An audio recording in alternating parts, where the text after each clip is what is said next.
আসসালামু আলাইকুম ওয়া রাহমাতুল্লাহি ওয়া বারাকাতুহু। ওয়ালাইকুম আসসালাম রহমতুল্লাহি ওয়া বারাকাতুহু। ভালো আছেন সবাই?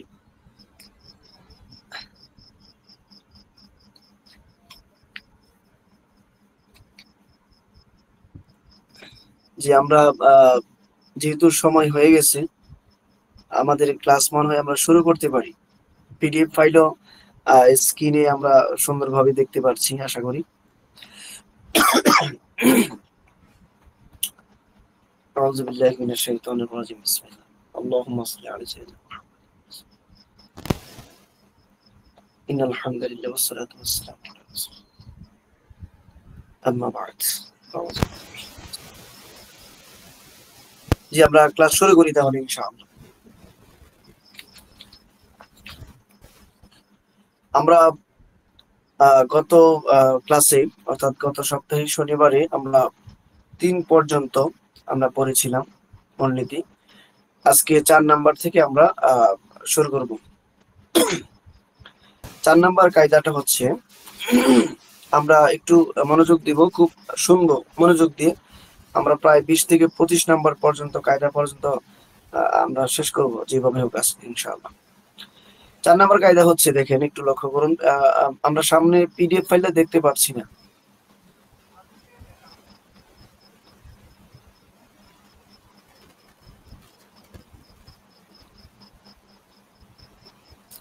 আমরা একটু ওয়েট করি, হয়তো নেটওয়ার্কের প্রবলেম। পিডিএফ ফাইলটা আসলে আমরা শুরু করব।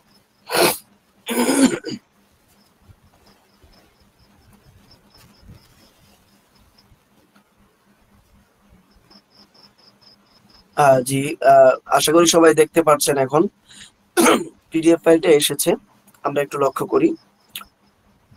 4 নাম্বার কায়দা, আল ইজাযাতু ইন্নামা তাসিহু সুম্মা তাস্তানিদু ইলা ওয়াক্তিল আকদ। অর্থাৎ, আবার চলে গেছে, পিডিএফ ফাইলটা একটু সমস্যা হচ্ছে মনে হয়।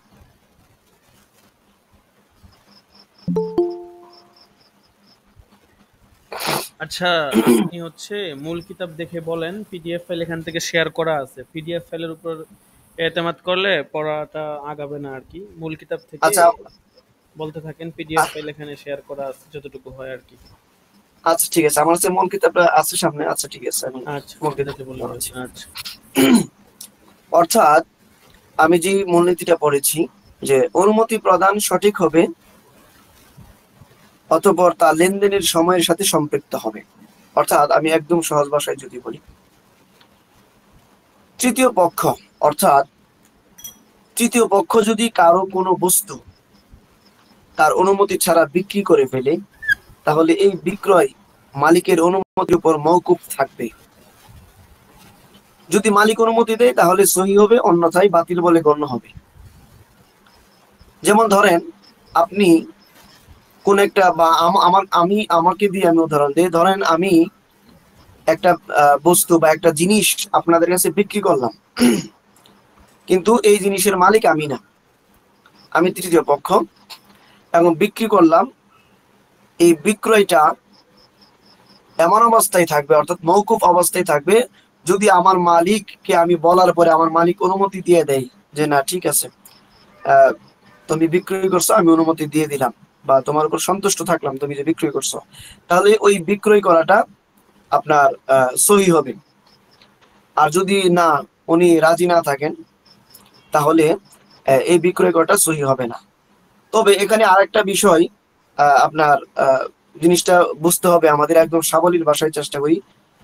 যে ধরেন এক্সাম্পল, আমি আপনাদের কাছে যে বিষয়টা, মানে যে জিনিসটা বিক্রয় করছি, এই বিক্রয় জিনিসটা আপনি কি করছেন, নষ্ট করে ফেলছেন, অথবা হারিয়ে ফেলছেন, অথবা কাজে লাগাই দিচ্ছেন, মানে একদম নাই হয়ে গেছে। তখন আপনার মালিকের অনুমতি দেওয়ার পরেও সেটা কি হবে না, বিক্রয় সহি হবে না। কারণ বিক্রয় সহি হওয়ার জন্য যে বস্তুটা বিক্রয় করা হয়েছে, ওই বিক্রয়টা বিদ্যমান থাকা শর্ত। আশা করি বুঝতে পারছেন আপনারা।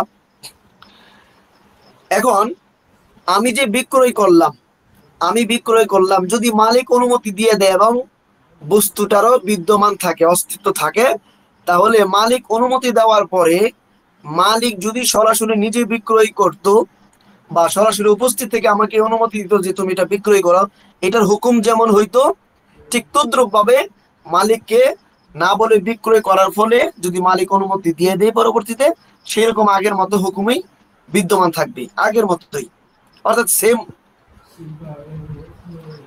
তারপরে দেখেন 5 নম্বর কায়দা যেটা, আল ইজাজাতু ইন্নামা তালহাকুল মাওকুফা আল বাতিলা ওয়ালা ফিল জায়েজ।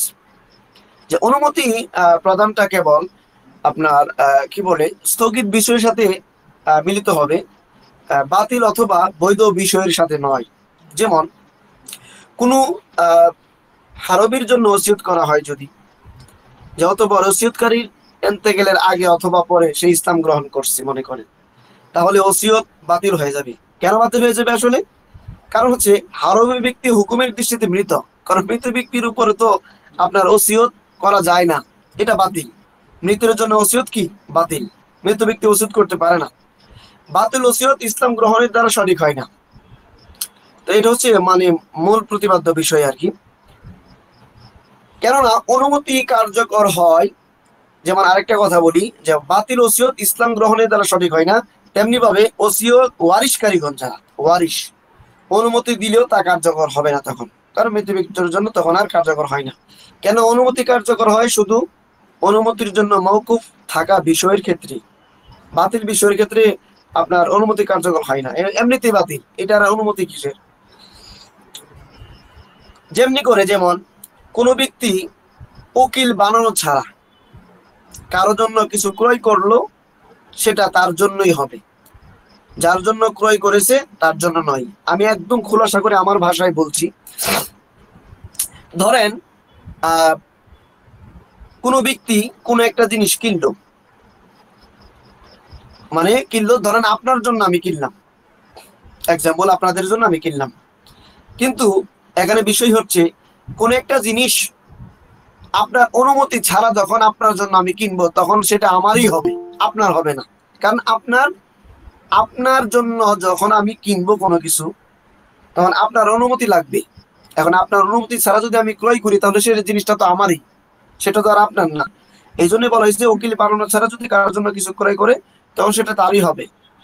হ্যাঁ, যার জন্য ক্রয় করছে তার মানে যার জন্য আপনি ক্রয় করছেন তার জন্য হবে না, কারণ সে তো অনুমতি দেয় নাই আপনাকে কেনার জন্য, তো আপনি কিনবেন, এটা আপনারই থাকবে। এখন যদি এক্সাম্পল এরকমটাই হইতো, এখন ধরেন এক্সাম্পল আমাদের ওস্তাদ যিনি আছেন, ওনার জন্য ধরেন এক্সাম্পল আপনি কি করলেন, 10,000 টাকা দিয়ে একটা মোবাইল কিনলেন, কিনে বললেন যে ওস্তাদজি আপনার জন্য এই মোবাইলটা কিনছি 10,000 টাকা। এখন উনি তো টাকা দিবে না, কারণ উনি তো আপনাকে বলে নাই, অনুমতিও দেয় নাই, উকিলও বানায় না যে আমার জন্য একটা মোবাইল কিনো। এখন যেহেতু আপনি না জানায় মোবাইল কিনছেন, সেই মোবাইলটা আপনারই হবে, ওনার হবে না, এবং এইটা খেসারত আপনাকে দিতে হবে। আচ্ছা, 6 নাম্বার হচ্ছে আল ইজাজাতুল লাহিকাতু কাল ওয়াকালাতিস সাবিকা। যে যে লেনদেন আমরা করি তার পরিবর্তে আপনার সংযুক্ত অনুমতি, পূর্ব থেকে নিযুক্ত ওকালতির মতোই আর কি। যেমন যদি কারো পক্ষ হয়, মানে কোনো ব্যক্তি যদি কারো পক্ষ হইয়া কোনো বস্তু বিক্রি করে এবং বস্তুর মালিক পরবর্তীতে জানতে পারে বিষয়টা, এবং জানার পরে বলতেছে ঠিক আছে আমি অনুমতি প্রদান করলাম তুমি যে আমার পক্ষ থেকে এটা বিক্রি করছো, তাহলে লেনদেনটা সঠিক হয়ে যাবে, সহি হয়ে যাবে, এতে কোনো অসুবিধা হবে না। যেমনি ভাবে তাকে আগে থেকেই উকিল নিযুক্ত করলে ঠিক সঠিক হতো। অর্থাৎ ধরেন আমার দোকানে, আমার বিশাল বড় একটা দোকান আছে, আপনাদের 10 জনকে বসাই দিয়ে গেলাম, 10 জন কাস্টমার মানে 10 জন লোককে দায়িত্ব দিলাম যে কোনো কাস্টমার আসলে আপনারা বিক্রি করবেন, এই অনুমতি আমি দিয়ে গেলাম। তো এই অনুমতি এই অনুমতি দেওয়া গেলে যে হুকুমটা হইতো, ঠিক তদ্রুপ ভাবে আপনারা যদি আমার অগোচরে বিক্রি করে দেন আমাকে না জিজ্ঞেস করেও, আমি পরবর্তী আসার পরে যদি বলি না ঠিক আছে তোমার বিক্রি করাটা ঠিক আছে, আমি অনুমতি প্রদান করলাম, তাহলে একই হুকুম হবে বিষয়টা। তারপরে 7 নাম্বার আল ইজতিহাদু লা ইয়ানকুসু বিমিসলিহি ওয়ালা ইউআরিদু নাস। যে একটি ইজতিহাদ অন্য ইজতিহাদের দ্বারা বাতিল হয় না, আর ইজতিহাদ কোন শরীয়ত দলিলের বিপরীত হয় না। ইজতিহাদ জিনিসটা আপনারা অবশ্যই ভালো বুঝেন। দেখেন, হযরতে আবু বকর সিদ্দিক রাদিয়াল্লাহু তাআলা আনহু একবার কোনো বিষয়ে ফয়সালা করলে ওমর রাদিয়াল্লাহু তাআলা তার বিপরীত মত প্রকাশ করেন, কিন্তু ওমর রাদিয়াল্লাহু তাআলা নিজের খেলাফতকালে আবু বকর সিদ্দিক রাদিয়াল্লাহু তাআলা আনহুর এর ফয়সালা বাতিল করেননি। কারণ হিসেবে বলেন যে দ্বিতীয় ইজতিহাদটি প্রথম ইজতিহাদের তুলনায় শক্তিশালী ছিল না, এই জন্য। তাছাড়া এমনটিও হতে থাকলে কোনো ফয়সালাই স্থির থাকবে না, এতে উম্মতের দুর্ভোগ বাড়বে। আর একটা বিষয় হচ্ছে, আমরা জানি যে ইজতিহাদ কোন নসের সাথে সাংঘর্ষিক হলে ইজতিহাদ বাতিল বলে গণ্য হবে। ইজতিহাদ কোন নসের সাথে যদি আপনার সাংঘর্ষিক হয়, বিপরীত চলে যায়, তখন ইজতিহাদটা কি বাতিল, তখন নস গ্রহণ করবেন। সেটা কোরআনের নস হতে পারে, সেটা হাদিসের নস হতে পারে, বিভিন্ন ভাবে হতে পারে। যেমন আপনি আরেকটু সহজভাবে যদি বলি, যে কোন দলের নেতা যদি, দলের প্রধান যদি কোনো কাজের আদেশ করেন, তাহলে সদস্যদের কিছু সংখ্যক লোক যদি বলে যে এটি গুনার কাজ, আবার কিছু লোক বলল যে না এটা সওয়াবের কাজ অথবা এটা জায়েজ কাজ, তাহলে ওই দলের আপনার প্রধান যিনি যে আদেশ করছেন ওই আদেশ মান্য করতে হইব। কেন? কারণ হচ্ছে দলপতির আদেশ মান্য করা নস দ্বারা প্রমাণিত, আর বাকি যারা সন্দেহ এই সেই সেদিক এদিক সেদিক যাচ্ছে তাদেরগুলি নস দ্বারা প্রমাণিত নয়। ৮ নাম্বার, বিনিময় এবং জরিমানা একত্রিত হয় না। আল আজরু ওয়াদ দিমানু লা ইয়াজতামিআনি। বিনিময় এবং জরিমানা, জরিমানা আমরা সবাই জানি, আমরা গ্রামের ভাষায় অনেক সময় জরিমানা কই আর কি, মানে এরকম ভাবে বলে অনেকে। তো এখন দেখেন কিভাবে সেটা, যে দেখেন আপনি একজন রাজমিস্ত্রি অথবা কোনো মিস্ত্রির সাথে চুক্তিবদ্ধ হলেন যে আমার এই বাড়িটা নির্মাণ করে দিবেন, আমার বাড়িটা নির্মাণ করে দিবেন, বা আমার একটা বাথরুম অথবা একটা দেয়াল নির্মাণ করে দিবেন। নির্মাণ করে দেওয়ার পরে বিনিময়ে কি আপনি টাকা দিবেন তাকে, এটাই। এখন নির্মাণ করতে গিয়ে ওই মিস্ত্রি কি করলো, এই দেয়ালটা বা যে কাজ করতেছে আপনার এই বাড়ি, ওইটা কিছু অংশ ভেঙে ফেললো। তো ভেঙে ফেললে বা নষ্ট হয়ে গেলে তো আপনার খরচ হয়েছে অনেক, এখানে টাকা ইনভেস্ট করা লাগছে, অর্থাৎ অনেক টাকা খরচ হয়েছে, সেখানে তো আপনার লোকসানের ব্যাপার আছে। তো সেই ক্ষেত্রে আপনার নির্মাণ করতে গিয়ে যদি ভেঙে ফেললে জরিমানা দিতে হইব মিস্ত্রির, এবং সে কোনো বিনিময় পাবে না, এবং সে কোনো বিনিময়ও পাবে না, বরং সে জরিমানা দিবে। এখন কারণ কেন বিষয়টা কেন, কারণ বিনিময় এবং জরিমানা একত্রিত হয় না। আবার যদি এমনটা হয়, আমি যতটুকু জানি এই বিষয়টা, যে যদি এমনটা হয় বিজ্ঞ একজন ইঞ্জিনিয়ার, অর্থাৎ ঘর বা বাড়িঘর নির্মাণ করার জন্য যে ইঞ্জিনিয়ারগণ আপনার ডেকোরেশন করে, অর্থাৎ ম্যাপ দেখান কিভাবে বাইরে কতটুকু জায়গার মধ্যে কি সিস্টেমে বাড়ি করলে সুন্দর হবে, একটা ইঞ্জিনিয়ার এসে একটা বাড়ির ম্যাপ তৈরি করে দেয়। এরকম বিজ্ঞ কোনো ইঞ্জিনিয়ার বা বিজ্ঞ কোনো ঘর নির্মাণ করার প্রধান যিনি থাকেন, উনি যদি এসে গবেষণা করে বা চতুর্দিক বিবেচনা করে দেখেন যে আসলে মিস্ত্রির কোনো দোষ নাই, আসলে তাদের নিজস্বভাবে বা ইচ্ছাকৃতভাবে কোনো ভুলক্রমে দেয়ালটা ভাঙে নাই, এটা কোনো কারণ অন্য কোনো কারণে ভেঙে গেছে, তাহলে আমি যতটুকু জানি তার জরিমানা দিতে হবে না। যদি তার ভুলের কারণে দেয়ালটি ভেঙে যায় বা ঘরে কোনো সমস্যা হয়, তাহলে তার জরিমানা দিতে হবে। ৯ নম্বর, আল আজালু লা ইয়াহুল্লু ক্বাবলা ওয়াক্তিহি, যে কি বলে এটাকে, লেনদেনের নির্ধারিত সময় কখনো এগিয়ে আসে না আর কি। মূলত যে ক্রেতার সাথে, ধরেন যিনি ক্রেতা কিনবেন কোনো কিছু, ক্রেতার সাথে যদি বিক্রেতার নির্ধারিত তারিখে মূল্য পরিশোধের চুক্তি হয়, তাহলে বিক্রেতা ওই নির্ধারিত তারিখের পূর্বে ক্রেতার নিকট মূল্য চাইতে পারবে না। এখন আপনাদের কাছে আমি একটা বই বিক্রি করলাম, আপনারা আমার সাথে একটা কি করলেন, চুক্তি করলেন যে হুজুর এই বইটা আমরা ক্রয় করলাম 10 জন মানুষের 10টা বই। এখন আপনার সাথে আমাদের চুক্তি হলো আমরা 10 দিনের মাথায় টাকা দেব বা 10 দিন পরে টাকা দিব। এখন তাহলে এই মূলনীতির প্রধান বাক্যটা হচ্ছে, তাহলে 10 দিনের পূর্বে আপনাদের কাছে আমি মূল্য চাইতে পারবো না, কারণ যেহেতু চুক্তি হয়ে গেছে যে কি 10 দিন পরে হুজুর টাকা দিব, সেহেতু চুক্তি যেহেতু হয়ে গেছে 10 দিনের ভিতরে আমার আপনাদের কাছে কি মূল্য চাইতে পারবো না। তবে এখানে একটা বিষয় হচ্ছে, যদি ক্রেতা মৃত্যুবরণ করে, অর্থাৎ আল্লাহ আল্লাহ পাক না করুক যদি আপনারা কেউ মৃত্যুবরণ করেন অথবা মৃতের হুকুম লাগানো হয় তথা মুরতাদ হয়ে দারুল হারবে যদি কেউ চলে যায় বা অথবা ইন্তেকাল করে, তাহলে ওই নির্ধারিত তারিখের পূর্বেই বিক্রেতা ক্রেতার ওয়ারিসদের নিকট মূল্য চাইতে পারবে। ধরেন আমার কাছ থেকে কেউ বই কিনলো, 10 দিন পরে হুজুর টাকা দেবো, এখন 10 দিনের আগেই সে মারা গেছে কোনো কারণে, এখন আমি কি করতে পারবো? 10 দিনের 10 দিন যেহেতু এখনো অতিক্রান্ত হয় নাই, ক্রস করে নাই, সেহেতু আমি এই মৃত ব্যক্তির ওয়ারিস যারা ছেলে মেয়ে থাকতে পারে, আত্মীয় স্বজন মানে কি বলে ভাই মা বাবা থাকতে পারে, তাদের কাছে আমি এই বইয়ের মূল্য চাইতে পারবো। কারণ হলো চুক্তির সুযোগটি ক্রেতা ও বিক্রেতার মধ্যে সীমাবদ্ধ ছিল এই জন্য।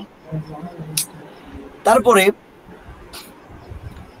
আহ কোনো কোনো মূলনীতি যদি আপনারা না বুঝেন বলবেন, আমি রিটার্ন আবার বলবো, অবশ্যই অবশ্যই নক করবেন বা বলবেন অবশ্যই, আমি একদম সাবলীল ভাষায় বোঝানোর চেষ্টা করছি। 10 নম্বর, আল ইহতিয়াতু ফি হুকুকিল্লাহি লা ফি হুকুকিল ইবাদ, যে আল্লাহর হকের ক্ষেত্রে সতর্কতা অবলম্বন করতে হয়। আল্লাহ রাব্বুল আলামিনের যে হকগুলো আছে ওই হকগুলোর ক্ষেত্রে সতর্কতা অবলম্বন করতে হয়, বান্দার হকের ক্ষেত্রে নয়। কেন সেটা দেখেন, একদম সহজ এটা, যে আপনি যদি দেখেন আল্লাহর হক মূলত নিজের হক, আল্লাহর হক মূলত নিজেরই হক, কারণ হচ্ছে এতে সতর্কতা অবলম্বন করলে কারো কোনো ক্ষতি হওয়ার আশঙ্কা নাই সতর্কতা অবলম্বন করলে। কিন্তু বান্দার হক ব্যতিক্রম, কেননা এতে বান্দার উপর জুলুমের আশঙ্কা রয়েছে। দেখেন কিভাবে সেটা, ধরেন এক্সাম্পল, কারো যদি সন্দেহ হয় যে নামাজ আসলে হয়েছে কি হয়েছে না, আমি কি নামাজ কি কম পড়ে ফেলছি না বেশি পড়ে ফেলছি, সূরা কি মাঝখান দিয়ে ভুল হয়ে গেছে নাকি ভুল হয় নাই, হ্যাঁ ইত্যাদি যদি সন্দেহ পোষণ করে, তাহলে সে কিন্তু ইচ্ছা করলে পুনরায় নামাজ আদায় করে নিতে পারবে, ইচ্ছে করলে সে পুনরায় আদায় করে নিতে পারবে, এতে কোনো সমস্যা হবে না, বরং আল্লাহর হক সতর্কতামূলক ভাবে সে আবার আদায় করে নিবে। কিন্তু যদি বান্দার ক্ষেত্রে এমন হয় যে আসলে তার উপর জরিমানা আসবে কি আসবে না, জরিমানা আসলে তার উপরে আসবে কি আসবে না, এরকম যদি সন্দেহ থাকে, তাহলে তার উপরে জরিমানা আরোপ করা যাবে না। কারণ হচ্ছে কারো উপরে আপনি সন্দেহ করার মাধ্যমে বা সন্দেহ হলে আপনি জরিমানা করবেন কিভাবে? জরিমানা তখনই করতে পারবেন যখন আপনি কনফার্ম থাকবেন যে না আসলে তার উপরে জরিমানা আরোপ করা হোক, এরকম কাজ সে করছে, একদম কনফার্ম থাকেন। এখন সন্দেহতা বশত বা সন্দেহ করে আমি তাকে কোনো বিচারও করতে পারবো না, কোনো জরিমানাও করতে পারবো না। তো এই জন্য আপনার এই বিষয়টা এইভাবে তুলে ধরা হয়েছে আর কি মূলত। আচ্ছা, 11 নম্বর, ইদা ইজতামা আমরানি মিন জিনসিন ওয়াহিদিন ওয়া লাম ইয়াখতালিফ মাকসুদুহুমা দাখালা আহাদুহুমা ফিল খরি গালিবান,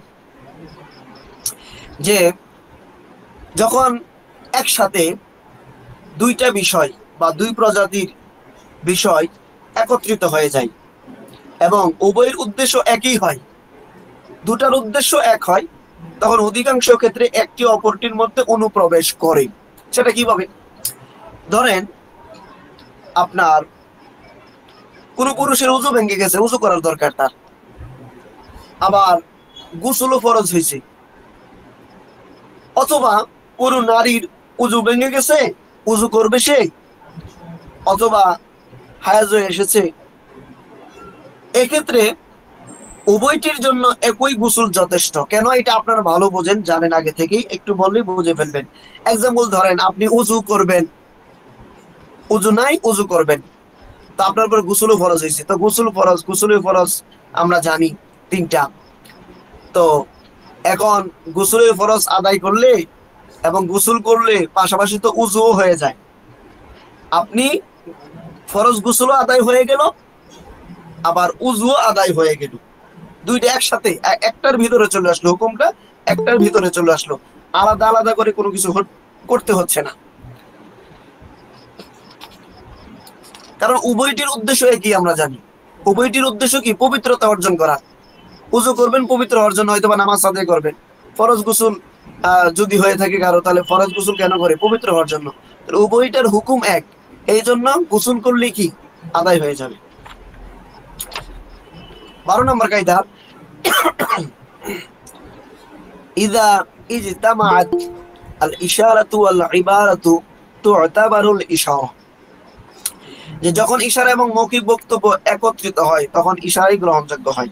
যে আমরা অনেক সময় এরকম করি, কিন্তু দেখবেন যে মুখে বলি একটা কিন্তু ইশারা দিয়ে দেখায় অন্যটা।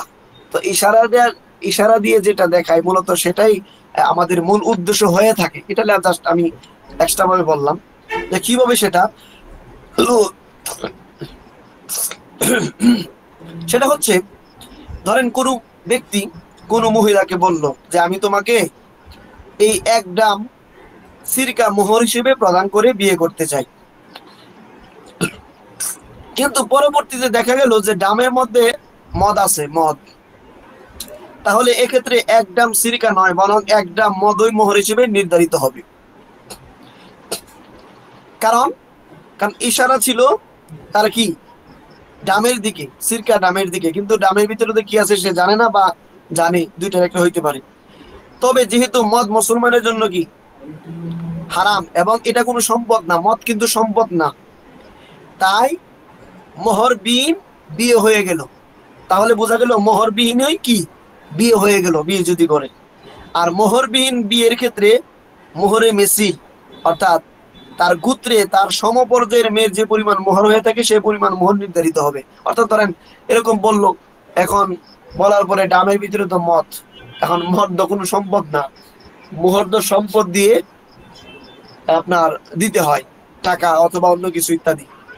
এখন যেহেতু মোহর সারাই বিয়ে হয়ে গেল, তখন কি করবে, যে আপনি যাকে বিয়ে করছেন সে যেই ক্যাটাগরির মেয়ে, তার যোগ্যতা যতটুকু, তার সৌন্দর্য যতটুকু, ঠিক হুবহু প্রায় সেম একটা মেয়ের যে পরিমাণ মোহর নির্ধারণ করা হয়েছে আপনার এলাকায় গ্রামে, এটা খুঁজে ম্যাচ করাইয়া ওই পরিমাণ মোহর নির্ধারণ করে নেবে। এটা হচ্ছে মূল কথা। 13 নাম্বার, ইদা ইজতামাআল হাক্কানি কুদ্দিমাল আবদ, মানে দুটি প্রাপ্ত বিষয়, যেমন আল্লাহর হক এবং বান্দার হকের কথাই বলি, সাংঘর্ষিক হয়, আল্লাহর হক এবং বান্দার হক দুটি প্রাপ্য বিষয় যদি সাংঘর্ষিক হয় তখন বান্দার প্রাপ্য অগ্রাধিকার পায়। কেননা বিষয়টি হচ্ছে বান্দা মুখাপেক্ষী, কিন্তু আল্লাহ মুখাপেক্ষী নন কারো কাছে। ধরেন কারো নিকট নেশা পরিমাণ সম্পদ থাকে, তার উপর যাকাত ওয়াজিব হয়, কিন্তু সে যদি ঋণী থাকে তাহলে যাকাত ওয়াজিব হয় না, বরং ঋণ আদায় করা তার জন্য কি হয়, আবশ্যক হয়। তখন গুরুত্বপূর্ণ হয়ে যায় সেটা, কেন ঋণ বান্দার হক। তো আপনি বান্দার হক নষ্ট করে তো আপনি যাকাত দিলে যাকাত আদায় হবে না। তেমনি ভাবে নফল ইবাদত এবং স্বামীর হক একত্রিত হলে স্ত্রীর জন্য স্বামীর হক আদায় করা আবশ্যক। ধরেন এক্সাম্পল, আপনি নফল ইবাদত, এবং আপনারা সবাই জানেন হাদিসের মধ্যে পড়ছেন তো, যে স্বামীর হক এবং নফল ইবাদত যদি একত্রিত হয় তখন স্বামীর হক কি অগ্রাধিকার থাকবে, কারণ স্বামীর ডাকে সাড়া দেওয়া কি আপনার জন্য ওয়াজিব।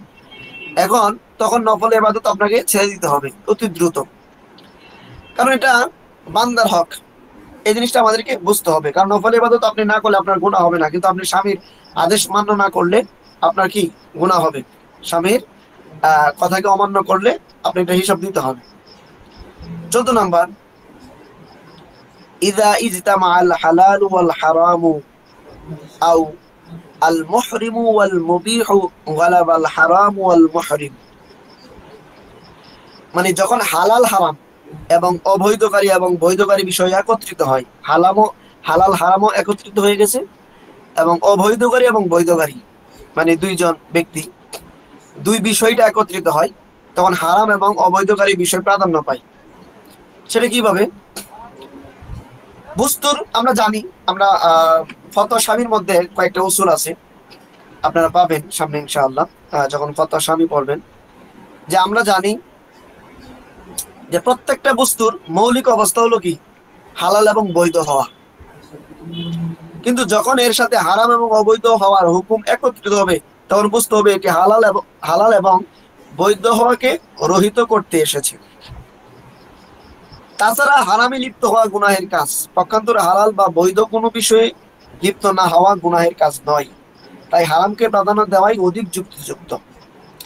দেখেন, যেমন হযরত ওসমান রাদিয়াল্লাহু তাআলা আনহুকে যখন জিজ্ঞেস করা হলো মালিকানার ভিত্তিতে দুই বোনকে একত্রে সহবাসের জন্য ব্যবহার করা যাবে কিনা? তখন তিনি বললেন, একটি আয়াত বৈধতা দেয় এবং একটি আয়াত বৈধতা দেয় না। সুতরাং হারাম হওয়ার আয়াতই আমাদের নিকট পছন্দনীয়।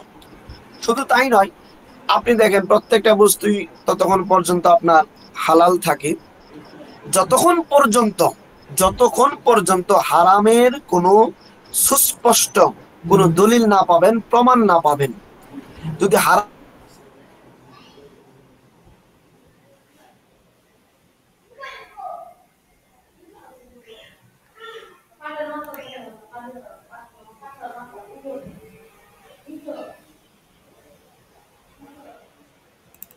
খাবারের কথাই বলেন, যে কোনো একটা খাবার খাচ্ছেন, আপনি ততক্ষণ পর্যন্ত এই খাবারটাকে হারাম বলতে পারবেন না যতক্ষণ পর্যন্ত হারামের কোনো অবস্থা অবলোকন না করেন।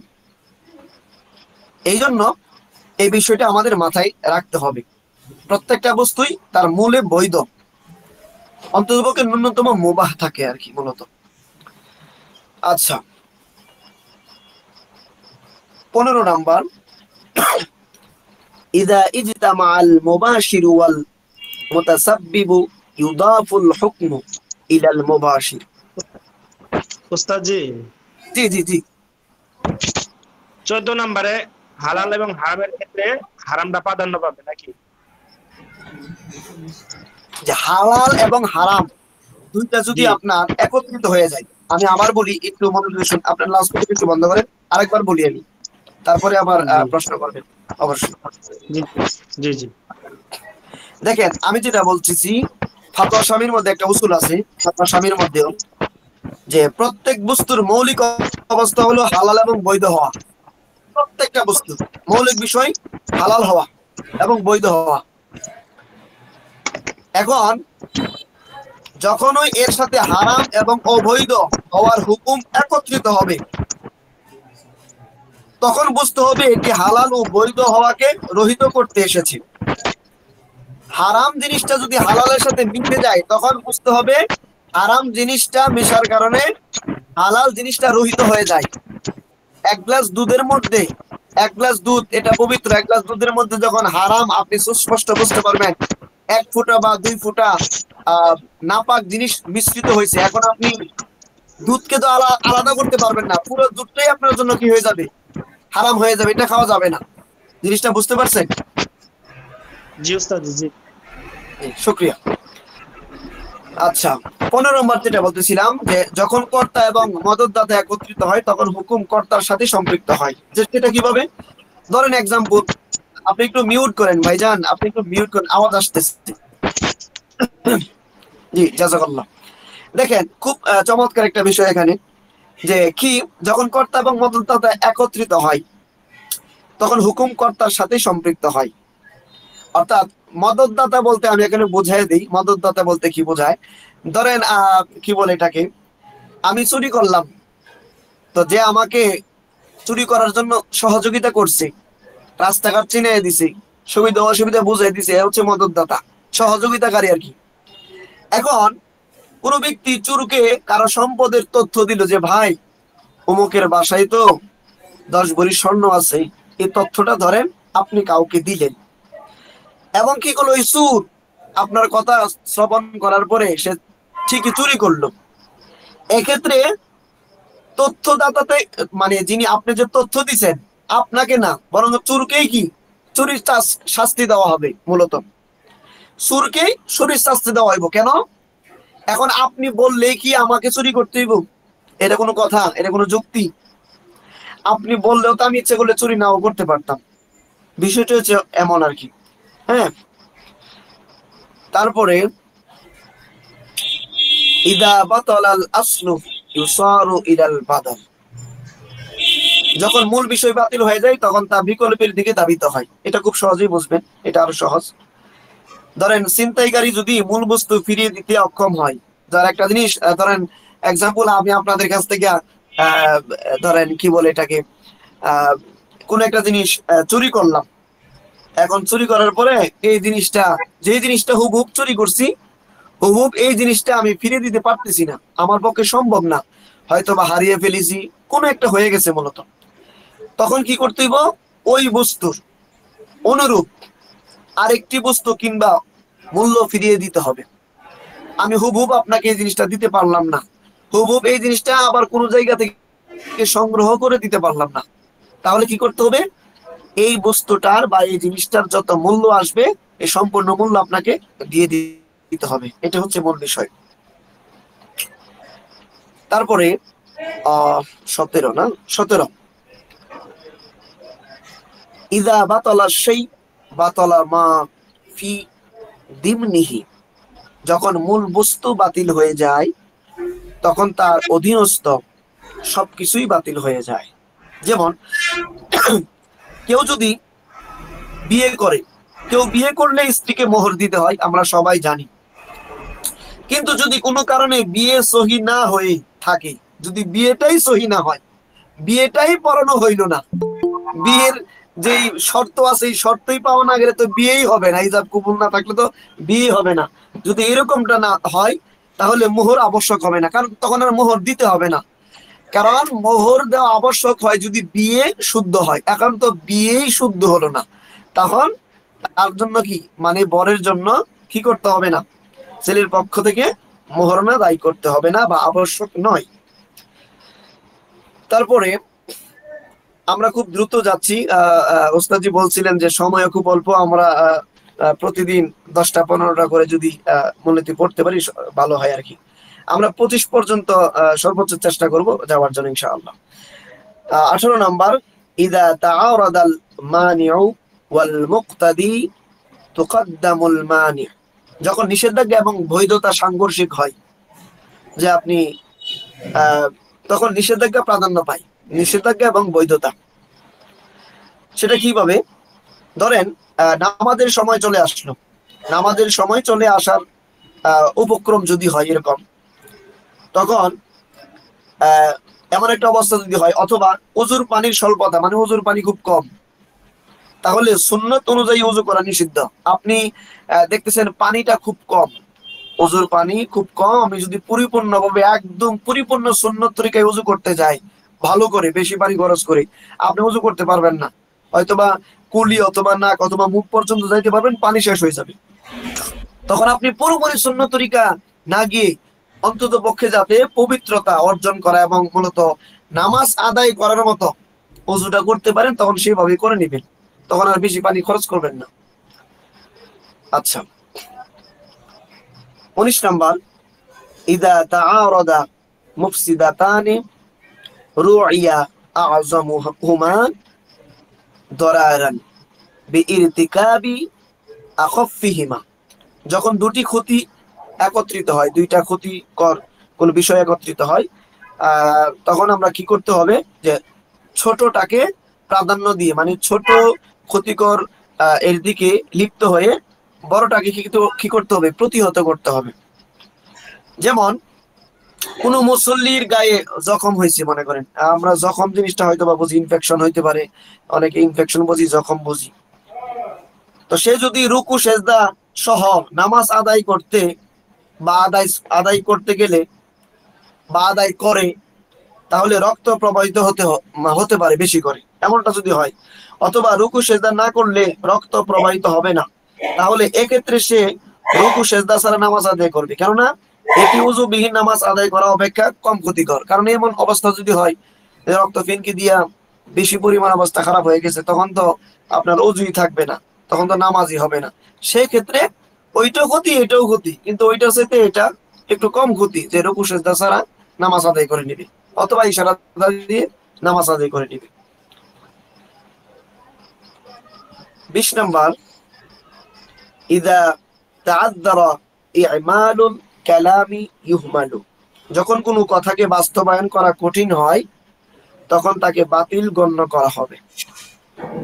কোনো কথাকে যখন তার বাস্তব কিংবা রূপক কোনো অর্থেই ব্যবহার করা যায় না, এমনটা যদি হয়, তখন সেই কথাটি বাতিল বলে গণ্য হবে। যেমন আপনার কেউ তার স্ত্রীকে বলল যে এটি আমার মেয়ে, তার স্ত্রীকে বলল, অথচ তার পৃথক বংশ আছে, তার আলাদা বাপ মা আছে, অরিজিনাল বাপ মা আছে, জন্মদাতা পিতা, জন্ম গর্ভধারিণী মা আছে, তো তার বংশই আলাদা, রক্তই আলাদা, সবকিছু আলাদা।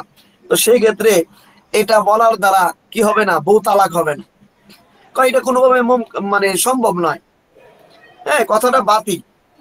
কারণ এটা বাস্তবিক অর্থেও কোনোভাবে মিলানো সম্ভব না, রূপক অর্থেও কোনোভাবে মিলানো সম্ভব না। আছে না, অনেক সময় আমরা হাসি ঠাট্টা আসলে অনেক কথা বলি, কোনো না কোনো ভাবে মিলিত হয়ে যায়, কিন্তু কোনোভাবে এটা মিলানো সম্ভব নয়, কারণ তার বংশ আলাদা ভাবে আছে। তো সেটাকে একত্রিত করা সম্ভব না। 21 নাম্বার, ইযা তাআযযারাত আল হাকীকাতু ইউসারু ইলাল মাজাজি, যে যখন হাকিকত মানে বাস্তবতা মূলত কঠিন হয়, হাকিকত বা বাস্তবতা কঠিন হয়ে যায়, তখন মাজাজের বা রূপক অর্থের প্রতি ধাবিত হয়। যদি সুযোগ থাকে রূপক অর্থের প্রতি, তো রূপক অর্থের প্রতি কি ধাবিত হয়। যেমন কেউ কসম করলো, ধরেন এক্সাম্পল, যে খেজুর গাছ খাবে না, যে আমি খেজুর গাছ খাবো না।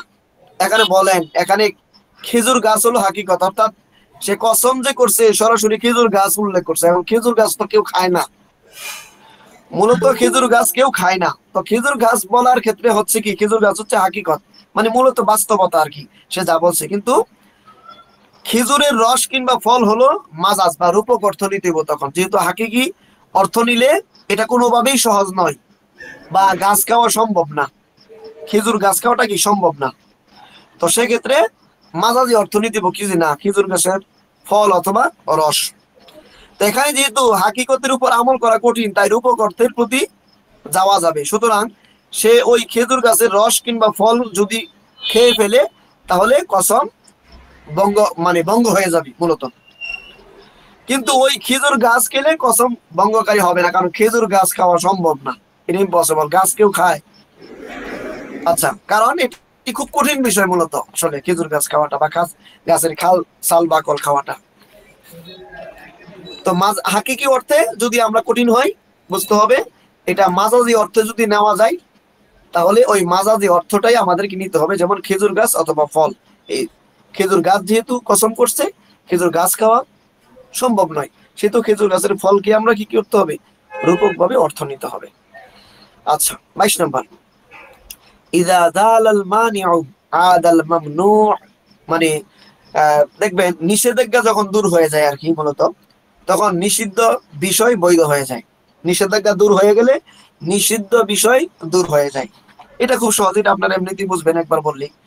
ধরেন এক্সাম্পল, যে আপনার যে কারো বয়স যদি কম হয়, তো সেক্ষেত্রে যদি কোনো মানুষ বলে যে না, তার সাক্ষ্য গ্রহণ করা হবে না, কারণ কেন, কারণ সে নাবালেগ। তাহলে নিষেধাজ্ঞা আসছে কিসের জন্য, নাবালেগ হওয়ার কারণে। তো নিষেধাজ্ঞা কি, নাবালেগ হওয়ার কারণে নিষেধাজ্ঞা, সে সাক্ষ্য দিতে পারবে না। এখন যদি কোনো কারণে পরবর্তীতে সে সাবালক হয়, তাহলে শর্ত ছিল নাবালেগ থাকার কারণে নিষেধাজ্ঞা ছিল, এখন সাবালক হওয়ার পরে সে নিষেধাজ্ঞা এমনি উঠে যাবে। তো উঠে যাওয়ার পরে কি আর এখানে শর্ত আরোপ করা যাবে না, তখন সে সাক্ষ্য দিতে পারবে। এটা হচ্ছে মূল বিষয় আর কি, যে নিষেধাজ্ঞা দূর হয়ে যায় যখন নিষিদ্ধ বিষয়টা কি দূর হয়ে যায়। তো যেহেতু শর্ত নিষেধাজ্ঞা এই জন্য আসছে, সে নাবালেগ ছিল, তো এখন তো সাবালক, এখন আর সমস্যা নাই, এখন নিষেধাজ্ঞা দূর হয়ে যাবে। 23 নম্বর, ইযা সাকাতাল আসলু সাকাতাল ফারউ, যে যখন মূল রহিত হয়ে যায়, মূল বিষয়, তখন শাখাও রহিত হয়ে যায়। যখন মূল রহিত হয়ে যায়, তখন শাখাও রহিত হয়ে যায়। যেমন কেউ কারো ঋণ পরিশোধের দায়িত্ব নেওয়ার পর ঋণদাতা যদি ঋণ গ্রহীতাকে ঋণ থেকে মুক্ত করে দেয়, তাহলে দায়িত্ব নেওয়া ব্যক্তিও তার দায়িত্ব থেকে মুক্ত হয়ে যাবে। এখন দেখেন কিভাবে সেটা, এটা খুব সহজ, এটা আপনারা আশা করি 1 মিনিটে বুঝতে পারবেন। ধরেন এক্সাম্পল, আমি ইউসুফ ভাইয়ের কাছে 10,000 টাকা পাই। এখন আমি রাফি ভাইকে দায়িত্ব দিলাম, ভাই ইউসুফ ভাইয়ের কাছ থেকে 10,000 টাকা আপনি যেভাবে হোক আমাকে এনে দেন, আমি আনতে পারতেছি না বা উনি দিতেছে না। রাফি ভাইকে আমি দায়িত্ব দিলাম, আমার টাকাটা আপনি কি করে দেন, এনে দেন, ওনার কাছ থেকে সংরক্ষণ করে দেন। তো রাফি ভাই আপনার ইউসুফ ভাইয়ের কাছ থেকে টাকাটা নিয়ে মানে আনার জন্য যাওয়ার আগে আমি কি করলাম, আমি ইউসুফ ভাইকে বললাম যে আমি মুক্ত করে দিলাম এই ঋণ থেকে, 10,000 টাকা থেকে মুক্ত করে দিলাম, দেওয়া লাগবে না। তখন এই যে রাফি ভাইকে আমি যে দায়িত্ব দিছি 10,000 টাকা আনার জন্য, তিনিও এই দায়িত্ব থেকে কি রহিত হয়ে যাবে, মুক্ত হয়ে যাবে, আর তার দায়িত্ব আদায় করা লাগবে না। কারণ এখানে মূল বিষয়টি হচ্ছে ঋণ গ্রহীতা হলো মূল, আর দায়িত্ব না ব্যক্তি হলো কি শাখা। আমি যেহেতু মাফ করে দিয়েছি, এখন রাফি ভাই আপনার কাছে চাওয়ার কোনো সুযোগই নেই। যাই হোক, 24 নাম্বার, ইদা কুদিয়া বিশাইইন মুখালিফিন লিল ইজমাই লা ইয়ানফুদু, যে উম্মতের ঐক্যমতের বিরুদ্ধে কোনো ফয়সালা হলে তা বাস্তবায়ন হবে না। যে সেটা কিভাবে, যে দেখেন 4 মাযহাবের বাইরে আমরা জানি, আমরা কম বেশি এটা জানি যে 4 মাযহাবের বাইরে অন্য কোনো মতের উপর আমল করার ব্যাপারে উম্মতের ঐক্য হয়েছে, অর্থাৎ ইজমা হয়েছে। যে সুতরাং 4 মাযহাবের বিপরীত কোনো মতের উপর আমল করলে সেটা ইজমাই উম্মতের বিরোধিতা বলে গণ্য হবে, যদিও সেই মতটি অন্য কোনো মুজতাহিদের মাযহাবের হোক। কারণ 4 মাযহাব প্রসিদ্ধ, তো এই 4 মাযহাবের বাইরে আমরা আমল করি না। হানাফি মাযহাব যারা, শাফি মাযহাব বা যারা যার যার মতো করে তারা আমল করেন, তো এর বাহিরে কোনো মাযহাব বা কোনো কোনো ফতোয়া আছে কিনা সেটা আমাদেরও বোধগম্য নয় তেমন ভাবে। কারণ আমরা হানাফি মাযহাব যারা, হানাফি মাযহাবের মানে মাসআলার ক্ষেত্রে আর কি, মূলত মাসআলার ক্ষেত্রে বা আমলের ক্ষেত্রে আমরা হানাফি মাযহাবকেই অনুসরণ করি। আকীদা বা অন্য ক্ষেত্রে মাযহাব মানাটা শর্ত না, আকীদার ক্ষেত্রে সবাই সমান। আচ্ছা,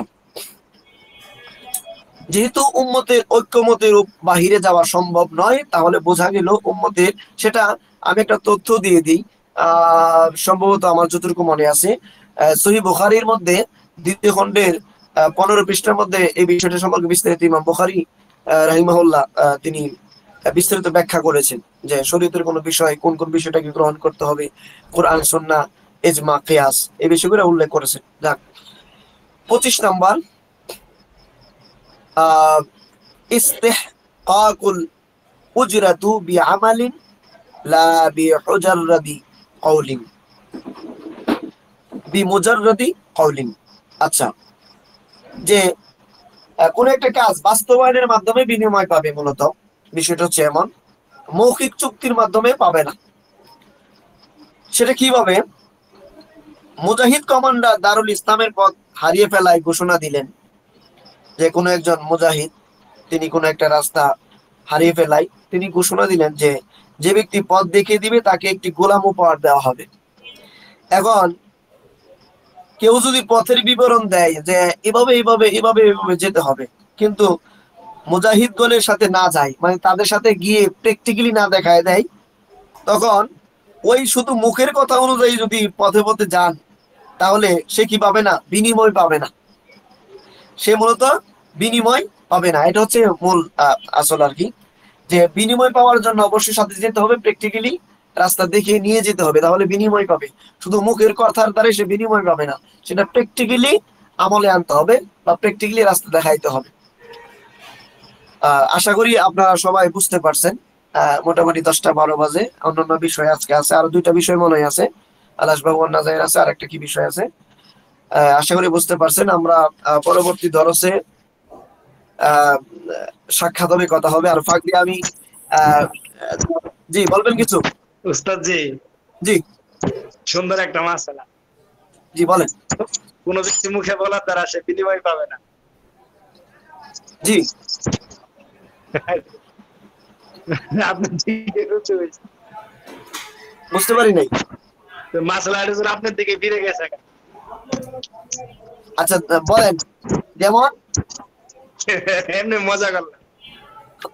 না না না, ক্লাসের মধ্যে না, মজা করবেন, ঠিক আছে। এখন বিষয় হচ্ছে যেমন যে আপনি মুখে বলতেছেন বলার পরে কিন্তু ফিরে হয়ে আসবে না। না না না, মুখে দেখেন, আমি মুখে বলতেছি, এখানে যে মুখে কথা আপনি লাউড স্পিকার অফ করেন, আমি বলতেছি বিষয়টা। আচ্ছা আচ্ছা, আমি কিন্তু এমনি না না না না না, বুঝতে পারছি। দেখেন, অনেক সময় আমরা মজা করতে গিয়েও কিন্তু অনেক কিছু শিখি, এটা ভালো, এটা খারাপ না, ঠিক আছে। দেখেন, বিষয়টা হচ্ছে আমি যখন মুখে বলবো, এখন আমার মুখের বলার দ্বারা দেখেন প্র্যাকটিক্যালি কিন্তু আমি বিষয়গুলো প্র্যাকটিক্যালি বুঝিয়ে দিচ্ছি, মুখে শুধু বলছি সেটা শুধু নয়, প্র্যাকটিক্যালি আমি কিতাব থেকে আহ, পরিশ্রম করতেছি, মেহনত করতেছি। তারপরে আমি পড়াচ্ছি, মুখে পড়াচ্ছি, যে শুধু তো মুখে পড়াচ্ছি না, আমি এটা পড়াইতে যে আমি নিজে কিতাব মোতালা করছি, তো সেই জায়গায় আমি পরিশ্রম করছি, সময় দিছি। তো অনেকগুলো বিষয় আছে মাশাল্লাহ। আহ, একটা প্রশ্ন করার কারণে অনেক কিছু আমরাও শিখতে পারলাম। যাই হোক, আমি বিদায় নেওয়ার পূর্বে মুফতি সাখাওয়াতুল্লাহ হুজুর আছেন, অবশ্যই শুনতেছেন, আমি আমরা দোয়া ওস্তাদ নিতে জি কে চাচ্ছি। সময়ের মূল্য দিচ্ছি আর কি। জি জি জি জি জি।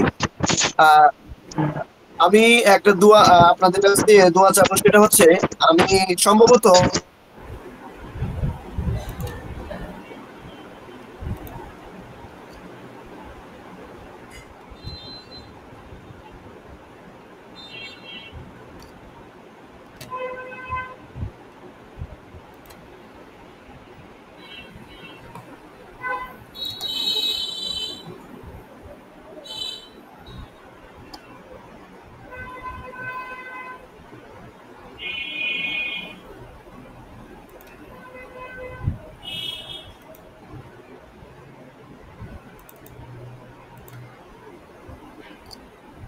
কোন এটা হসপিটাল? কিডনি হসপিটাল আছে মনে হয়, জি জি বুঝতে পারছি।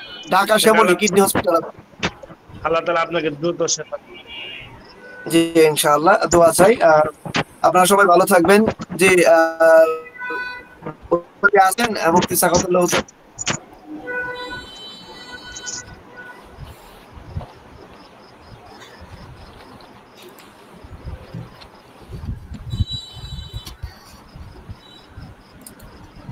জি, আসসালামু আলাইকুম ওয়া রাহমাতুল্লাহি ওয়া বারাকাতুহু।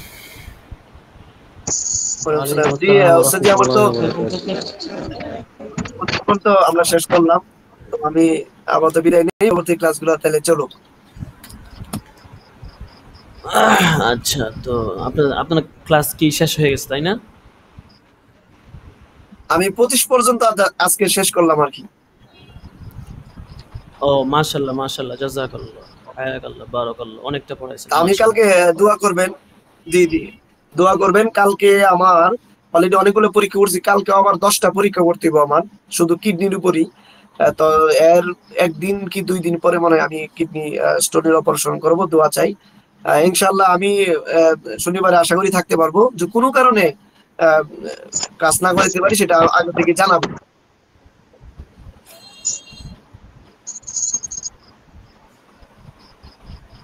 আমার মঙ্গলবারে মনে হয় অপারেশন হতে পারে। আচ্ছা, আচ্ছা, ঠিক আছে। তো দোয়া চাই, বিদায় নিচ্ছি আমি। আসসালামু আলাইকুম।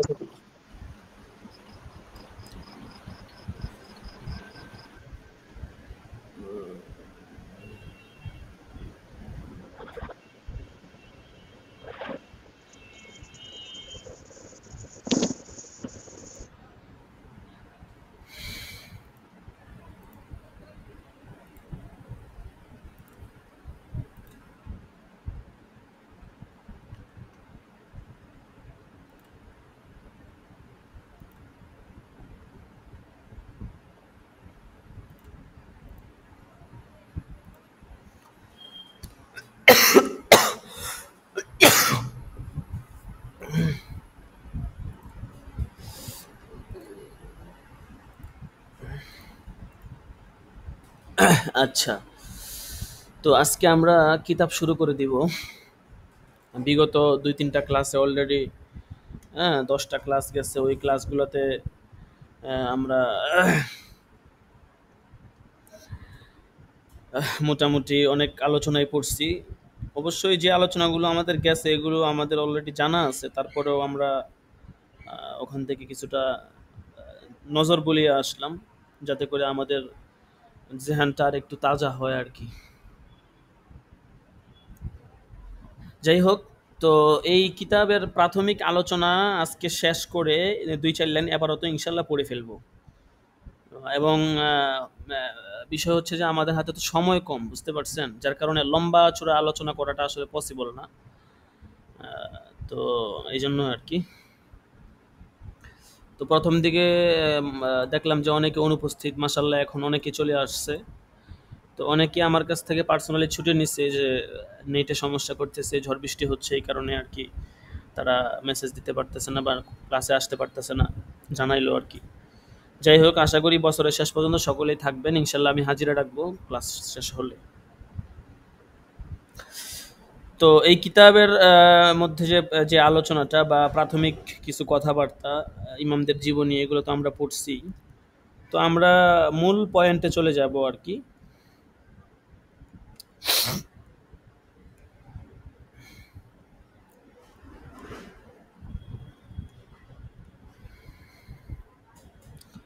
আমরা প্রথমেই কিতাবের যে মুসান্নেফ আছেন, উনি যে কিতাবটা লেখছেন, উনার জীবনী সম্পর্কে জানবো। তারপরে ইনশাল্লাহ কিতাব সম্পর্কে কিছুটা জেনে আমরা মূল আলোচনায় চলে যাব। এক্সট্রা ইনশাল্লাহ কোনো আলোচনা হবে না। তো যাই হোক, সকলে একটু মনোযোগ দিয়ে ধরি। তো ওনার নাম হচ্ছে, মানে ওনাকে মূল যে নামে ডাকা হয় সেটা হচ্ছে যে জাইনুদ্দিন ইবনে ইব্রাহিম ইবনে আল মিসরি আল হানাফি। এটা হচ্ছে ওনার পুরো নাম। তার পূর্বপুরুষদের কারো নাম ছিল নুজাইম, মানে নুজাইম ইবনে নুজাইম নামেই কিন্তু উনি প্রসিদ্ধ। কিন্তু নুজাইম আসলে কোত্থেকে আসছে এটা বলতেছে যে তার পূর্বপুরুষদের অনেকের নাম ছিল নুজাইম। ওই নুজাইমের দিকে খেয়াল করে, পূর্বপুরুষদের নামের দিকে খেয়াল করে তাকে নুজাইম বলা হয়। এই জন্য তার দিকে সম্পৃক্ত করে তিনি ইবনে নুজাইম নামে প্রসিদ্ধ আর কি। পূর্বপুরুষদের দিকে সম্পৃক্ত করে তাকে ইবনে নুজাইম ডাকা হয়। তিনি মিশরের কায়রোতে 926 হিজরিতে জন্মগ্রহণ করেন। মিশরের কায়রো শহরে 926 হিজরিতে তিনি জন্মগ্রহণ করেন। উনি কায়রোর তৎকালীন যারা আলেম উলামা ছিলেন তাদের কাছ থেকে জ্ঞান অর্জন করেছেন। শায়েখ আমিন উদ্দিন ইবনে আব্দুল আলী হানাফি, শায়েখ আবুল ফয়েজ, তারপর শাইখুল ইসলাম আহমদ ইবনে ইউনুস, ওনার মতো বড় বড় বড় ফকিহ যারা ছিলেন তাদের কাছ থেকে আর কি ইলমে ফিকহ উনি হাসিল করেছেন। তো ওনার জীবনী সম্পর্কে আসলে বিস্তারিত তেমন কিছু পাওয়া যায় না, তবে এখানে যতটুকু বললাম যে ওনার মূল নাম হচ্ছে জাইনুদ্দিন ইবনে ইব্রাহিম ইবনে আল মিসরি আল হানাফি। 926 হিজরিতে মিশরের কায়রোতে জন্মগ্রহণ করেন এবং কায়রোতেই তিনি প্রাথমিক এলেম অর্জন করেন। কয়েকজন শায়েখের নাম বললাম, তাদের কাছ থেকে এলেম শিখেন।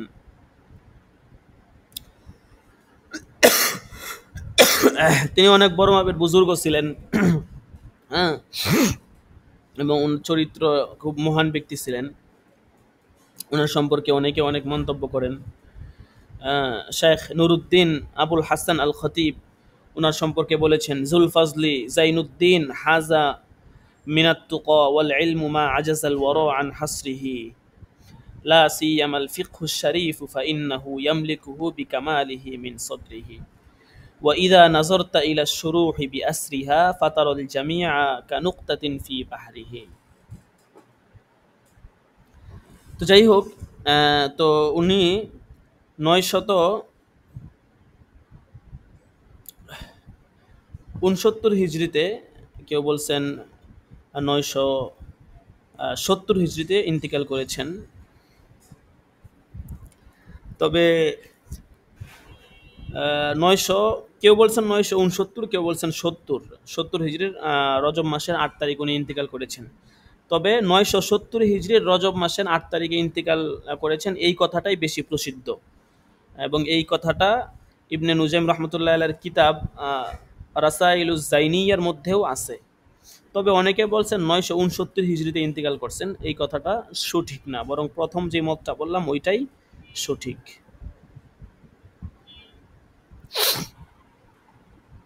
তিনি অনেক কিতাবাদি লিখেছেন, আল বাহরুর রায়েক, শরহে কানজুদ দাকায়েক, শরহুল মানার, তারপরে আছে লুব্বুল উসুল,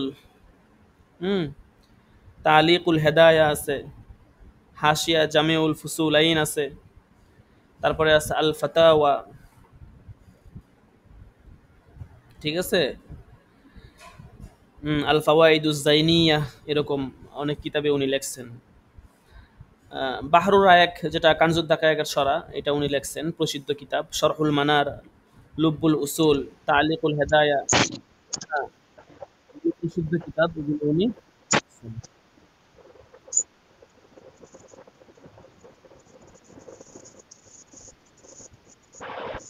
তো আল আসওয়ান নাজায়ের এটা হচ্ছে ওনার অনেক গুরুত্বপূর্ণ গ্রন্থ। মিউট করে রাখি, কেউ আনমিউট করব না। তো তিনি জীবনের শেষ 6 মাসের মতো সময় ব্যয় করে এই কিতাবটা লেখছেন। 969 হিজরির জমাদিউল উখরা মাসে তার এই কিতাবের সংকলন শেষ হয়। তো এই কিতাব, এটার অনেকগুলো সরা আছে, অনেক তালিকাত আছে, হাসিয়া আছে। যেমন এর মধ্যে একটা হচ্ছে তানবীরুল আজহান। তানবীরুল আজহান এটা হচ্ছে আপনার আসবাউন নাজায়েরের একটা সরা। তারপরে আছে আত তাহকিকুল বাহির, তারপরে আছে তালিক, তারপরে আপনার এরকম আছে জাওয়াহিরুল জাওয়াহির, ঠিক আছে, জাওয়াহিরুল জাওয়াহির, এরকম অনেকগুলো সরাই আছে। আচ্ছা, যাই হোক, তো আপনারা মোটামুটি মুসান্নিফের জীবনী জানতে পেরেছেন যতটুকু পাওয়া যায় ইতিহাসে। এখন আমরা কিতাব সম্পর্কে জানবো, যে ইলমুল আশবাহ বা আল আসবাউন নাজায়ের শব্দের অর্থ কী এবং এটার প্রাথমিক কিছু আলোচনা। মূলত আল আশবাহ এবং আন নাজায়ের শব্দ দুটো কাছাকাছি, এবং ইফতার মধ্যে এই কিতাবটা হচ্ছে একটা, মানে দাওরার মধ্যে যেমন বুখারী শরীফ মেইন থাকে না, যে বুখারী শরীফ মেইন, তারপরে মুসলিম শরীফ, তারপরে তিরমিজি, আবু দাউদ একটা মাকাম থাকে, এরপরে মেশকাতের মধ্যে মেশকাত শরীফ মেইন, এরপরে আপনার জালানের মধ্যে জালান শরীফের দিকে লক্ষ্য করে কিতাবের নাম রাখা হচ্ছে জালান, সরাবেকের মধ্যে সরাবেকে মেইন, কাফিয়ার মধ্যে কাফিয়া, এরকম আর কি। তো ইফতার মধ্যে এই আল আসবাহ নাজায়েরটা হচ্ছে মেইন, বুঝতে পারছেন? তো আল আসবাহ এবং আন নাজায়ের এই শব্দ দুটি আপনার কাছাকাছি অর্থে, তেমন কোনো পার্থক্য নাই। আসবাহ এটা হচ্ছে শিবহুনের বহুবচন, আর নাজায়ের এটা হচ্ছে নাজিরাতুনের বহুবচন। এগুলো আপনারা পড়ছেন। শিবহুনের যে অর্থ, নাজায়ের নাজিরা একই অর্থ, ঠিক আছে, মানে মতো, সদৃশ, ঠিক আছে। তো ইলমুল আসবাহ নাজায়েরকে ইলমুল কাওয়ায়েদ এবং জাওয়াবেত বলা হয়, বুঝতে পারছেন? ইলমুল আশবাহ ও নাজায়েরকে ইলমুল কাওয়ায়েদ এবং জাওয়াবেত বলা হয়।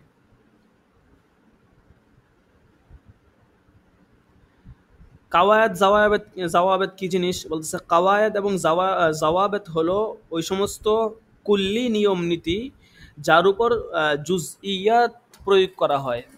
মানে জুজই যে সকল নিয়ম নীতি প্রয়োগ হয়, কাওয়ায়েদ জাওয়াবেত সেগুলোকে বলা হয়।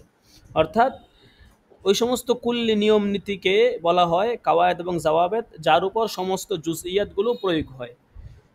এই কাওয়ায়েদ জাওয়াবেতের আলোচনা কিতাবের মধ্যে আসবে, ওখান থেকে তখন ইনশাআল্লাহ আরো বিস্তারিত বুঝতে পারবেন।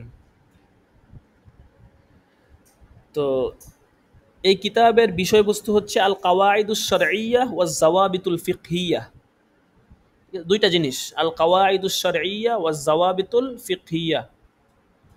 শারঈ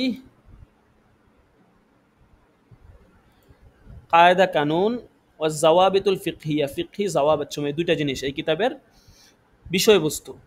কোন দৃষ্টিকোণ থেকে? মিন হাইসু ইস্তিখরাজিহা মিনাল আদিল্লাতিশ শারঈয়্যাহ, ঠিক আছে, শরঈ দলিলের দৃষ্টিকোণ থেকে আর কি।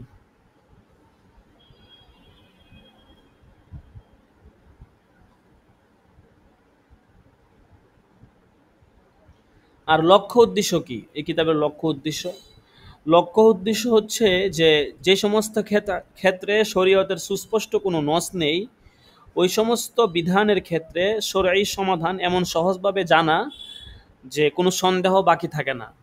কিছু মূলনীতিকে সামনে রেখে যে সমস্ত বিধিবিধানের ক্ষেত্রে শরীয়তের সুস্পষ্ট কোনো নস নেই, ওই সমস্ত বিধিবিধানের ক্ষেত্রে কিছু মূলনীতিকে সামনে রেখে মাসলা মাসাইলের সমাধান এমনভাবে জানা যাতে করে কোনো সন্দেহ অবশিষ্ট থাকে না, বুঝতে পারছেন? এটা হচ্ছে লক্ষ্য উদ্দেশ্য।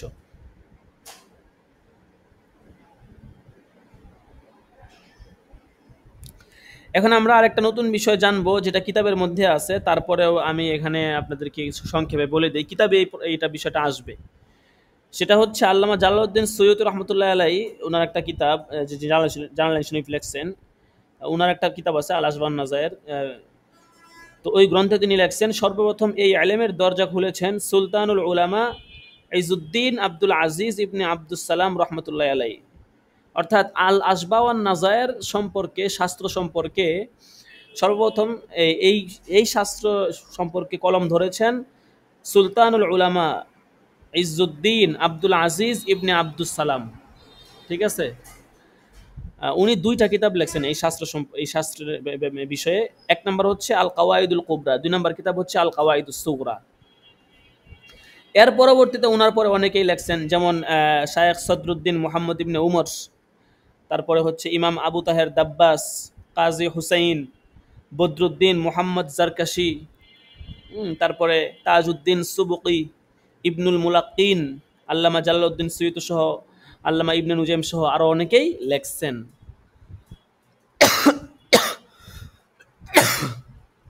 কিন্তু সর্বপ্রথম যার নাম বললাম উনি এই ফোনে কিতাব লেখছেন।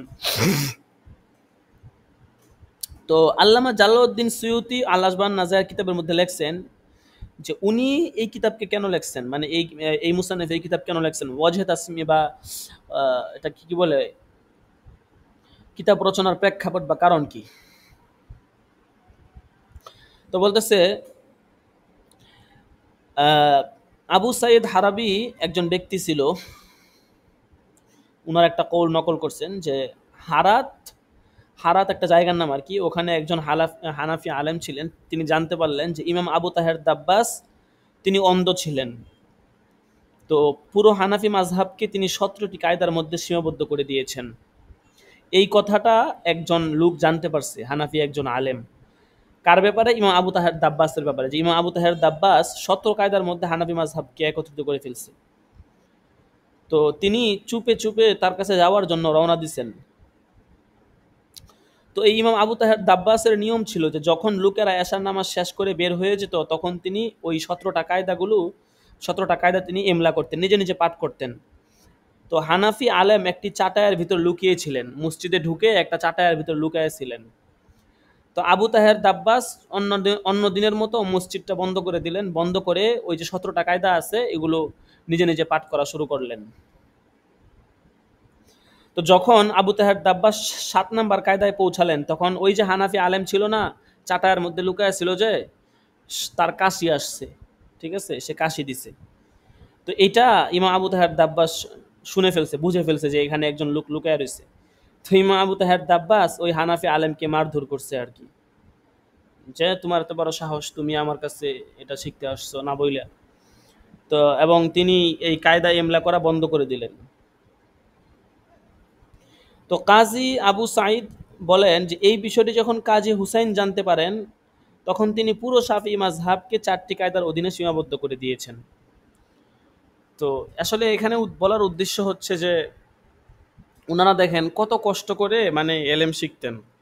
কারণ একটা স্বাভাবিক বিষয় যে আপনি যদি অনেক কষ্ট করে একটা জিনিস শিখেন, হ্যাঁ, আপনি কিন্তু মানে ফ্রি কাউকে শিখাইতে চাইবেন না, ঠিক আছে, কারণ মাগনা এলেমের কি নাই, দাম নাই। বুঝতে পারছেন? ফ্রি আপনি কাউকে শিখাইতে চাইবেন না, কারণ মাগনা এলেমের তো দাম নাই। মাগনা শিখলে কয় না, মাগনা পাওয়া গেলে কদর থাকে না, এরকম আর কি।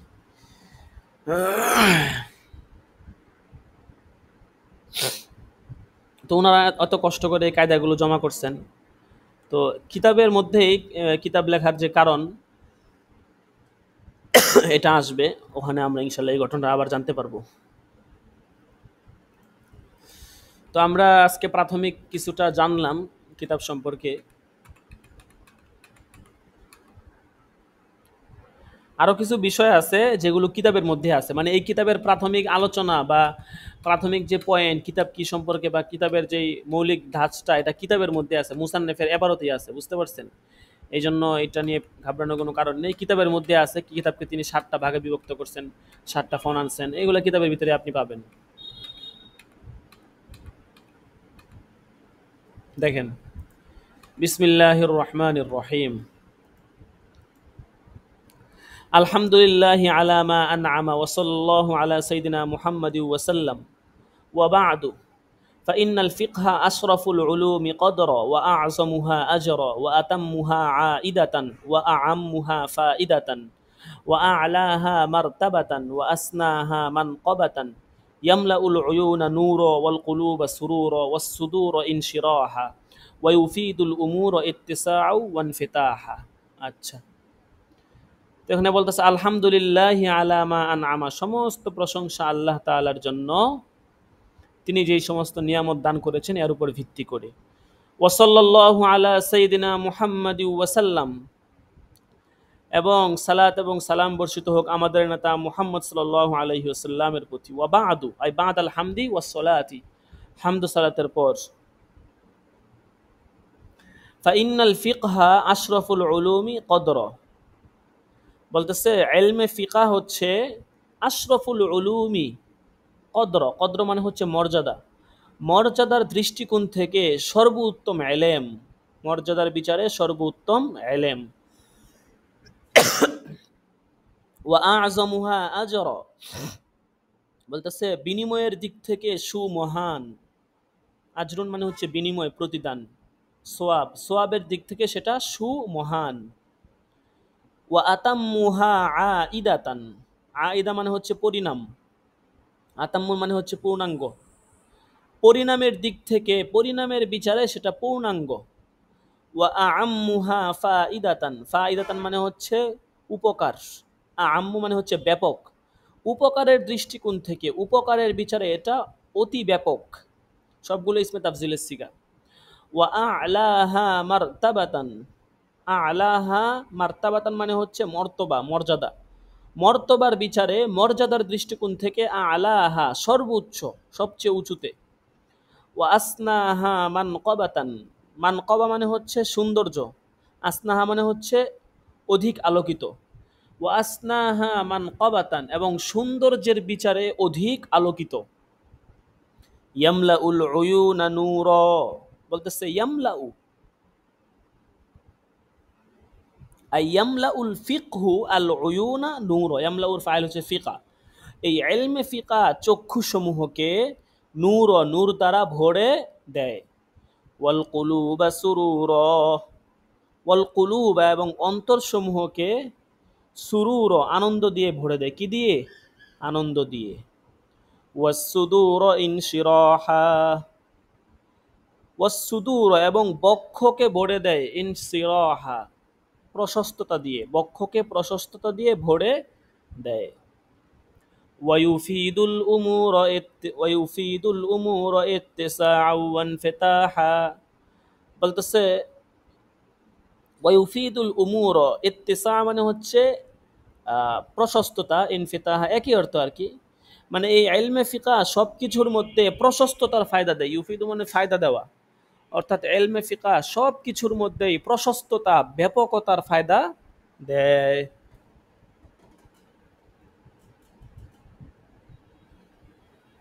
আচ্ছা দেখেন,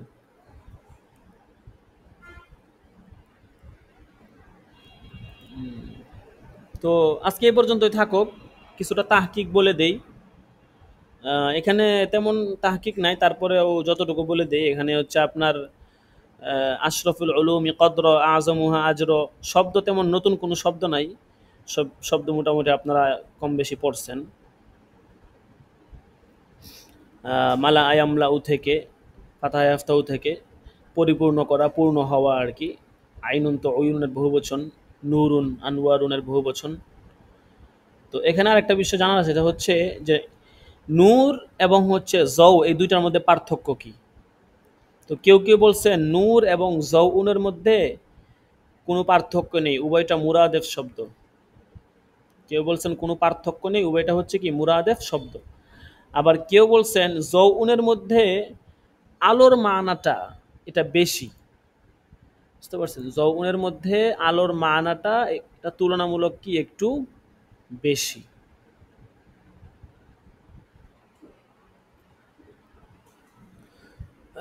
আর নূরের মধ্যে, এটার মধ্যে আলোর মানা আছে, তবে তুলনামূলক একটু কম।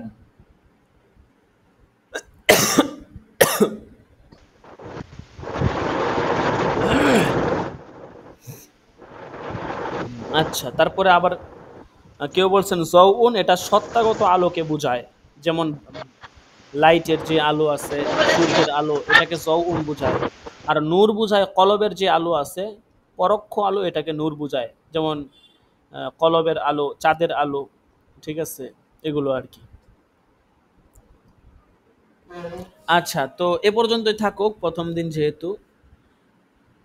তো আমরা তামরিনের সবক পড়বো। তামরিনের সবকটা খুবই জরুরি। আহ,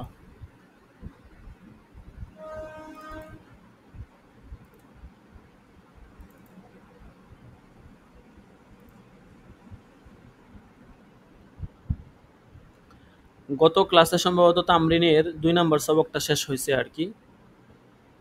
আচ্ছা, সবকটা আমি বের করে নিই, একটু আমাকে সময় দেন।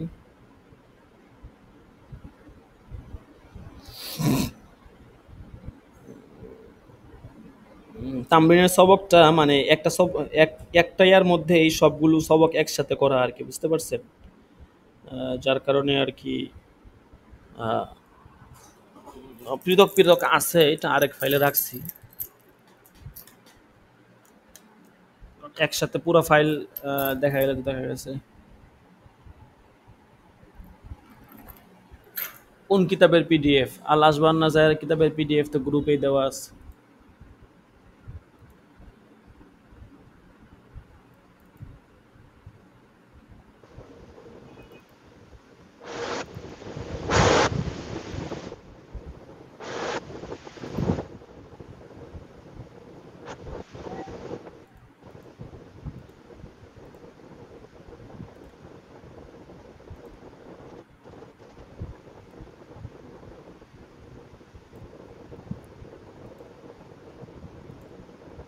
আমি স্ক্রিনটা শেয়ার করে দিচ্ছি। খুবই গুরুত্বপূর্ণ সবক। যারা এই তামরিনের ক্লাস ধরবেন না তারা আসলে অনেক পস্তাবেন। পরবর্তীতে কাবজাব করে লাভ নাই। তামরিন বুঝি না, করতে পারি না, নতুন করে শিখিয়ে দেন, তখন আর বুঝাই দেওয়ার টাইম থাকবে না। এখন ভালো করে ধরে নেন, তারপরে নিজেরাই করতে পারবেন। এই মুহূর্তে যে কিতাব পড়ানো হচ্ছে এটার পিডিএফ তো গ্রুপে দেওয়া হয়েছে, হোয়াটসঅ্যাপ গ্রুপে।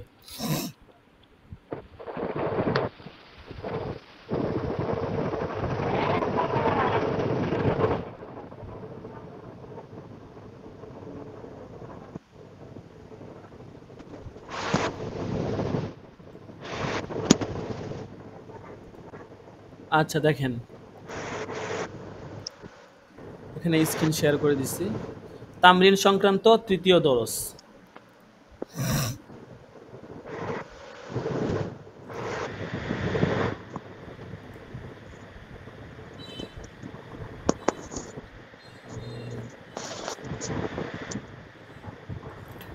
ল্যাপটপের চার্জ।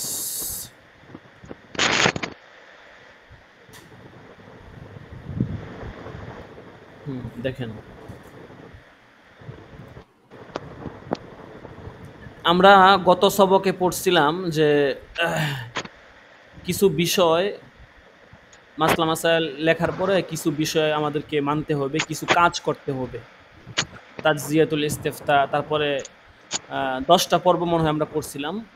তো 10টা পর্বে আমরা কাজ করব। আমরা মাসলাটার মধ্যে 10টা পর্বে কি করব, আমরা কাজ করব। এগুলো আমরা পড়ছিলাম। তো দেখেন এই সবকে দেখেন একটা উদাহরণ, সবগুলো আগের যত। আচ্ছা, আমরা একটু আনমিউট করে রাখেন ইউসুফ সাহেব, আপনি মিউট করে রাখছেন কোন দুঃখে?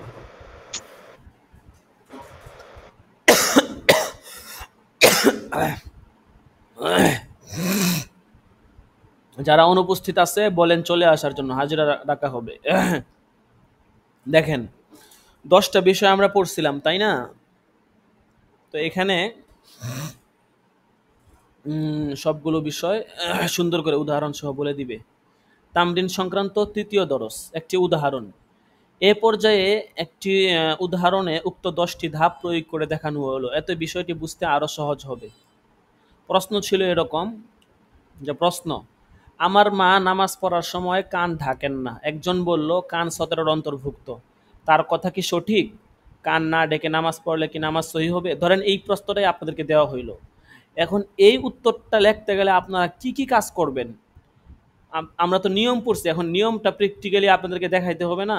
নিয়মটা তো প্র্যাকটিক্যালি কাজে লাগাইতে হবে। শুধু নিয়মের জায়গায় রাখলেন, আপনি কাজ করলেন না, তাইলে তো আপনার তামরিনটা সুন্দর হবে না। এখন ধরেন এই জাতীয় প্রশ্ন, ধরেন এটা দেওয়া হলো না, হয়তো অন্য আরেকটা দেওয়া হবে।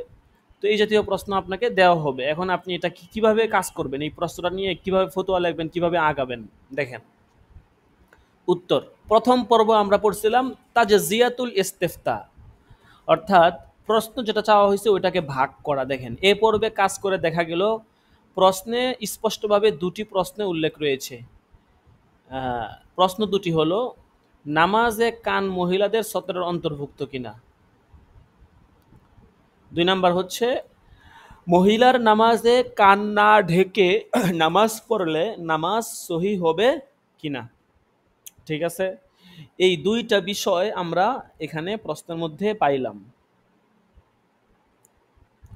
তো নামাজে 1 নাম্বার হচ্ছে নামাজে কান মহিলাদের সতরের অন্তর্ভুক্ত কিনা। 2 নাম্বার হচ্ছে মহিলার নামাজে কান না ঢেকে নামাজ পড়লে নামাজ হবে সহি হবে কিনা। এই হচ্ছে বিষয়, এই দুইটা বিষয়। তো এই প্রশ্নের মধ্যে আমরা ভেঙে ভেঙে দেখলাম যে এই প্রশ্নটার মধ্যে মূলত দুইটা বিষয় চাওয়া হয়েছে। একটা হচ্ছে যে নামাজে কান মহিলার সতর অন্তর্ভুক্ত কিনা, মহিলার নামাজে কান না ডেকে নামাজ পড়ে নামাজ হবে কিনা। প্রশ্নটা দেখেন, খেয়াল করেন যে আমার মা নামাজ পড়ার সময় কান ঢাকেন না, একজন বলল কান সতর অন্তর্ভুক্ত।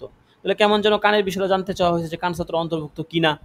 আর একটা হচ্ছে তার কথা কি সঠিক কিনা, একটা প্রশ্ন যে কান না ডেকে নামাজ পড়ে নামাজ হবে কিনা, অর্থাৎ নামাজের মধ্যে কান না ডেকে নামাজ পড়ে নামাজ তো স্পষ্টই। তো দুইটা প্রশ্ন আমরা এখানে পাইলাম। গভীরভাবে ফিকির করলে দেখা যায় এতে তৃতীয় আরেকটি প্রশ্ন রয়েছে যা করা হয়নি, তা হলো কানের কতটুকু অংশ খোলা থাকলে নামাজ হবে না। ব্যাস, এই প্রশ্নটাও কিন্তু এখানে ছিল, কিন্তু এই প্রশ্নটা এখানে করা হয়নি। তারপরে দ্বিতীয় পর্ব, ঝটপট উত্তর লিখে ফেলা। এ পর্বে তেমন কোনো চিন্তা ফিকির না করে ঝটপট উত্তর লেখা হলো এভাবে: কান মহিলাদের সতরের অন্তর্ভুক্ত, তাই আপনার মায়ের কান না ডেকে নামাজ পড়লে তা সহি হবে না। দেখেন 2 নাম্বার কাজ আমরা করে ফেললাম। 3 নাম্বার কাজ হচ্ছে যাচাই করা। তো এ পর্বে উত্তরপত্র যাচাই করে দেখা গেল তৃতীয় প্রশ্নের উত্তরটি আসেনি, সুতরাং আবার লেখা হলো যে কান মহিলাদের সতরের অন্তর্ভুক্ত, তাই আপনার মায়ের কানের 1/4 বা এর অধিকাংশ খোলা রেখে নামাজ পড়লে নামাজ সহি হবে না। বুঝতেছেন তো? আশা করি বুঝতেছেন, না বুঝার কিছু নাই। তারপরে আমাদের চতুর্থ পর্বের কাজ ছিল অস্ত্রোপচার করা। এ পর্বে কাজ করে দেখা গেল উত্তরপত্রে আপনার মায়ের বাক্যটি অতিরিক্ত, তাই শব্দটি বাদ দিয়ে পুনরায় লেখা হলো। এই আপনার মায়ের এই শব্দটা অতিরিক্ত বাক্য, এটা বাদ দিয়ে আমরা পুনরায় লিখলাম মাসলাটা এভাবে যে কান মহিলাদের সতরের অন্তর্ভুক্ত, তাই কানের 1/4 বা এর অধিকাংশ খোলা রেখে নামাজ পড়লে নামাজ সহি হবে না। আমরা ওই যে আপনার মায়ের কথাটা বাদ দিয়ে দিলাম। পঞ্চম পর্ব, উত্তর থেকে ইবহাম ও ইহাম দূর করা।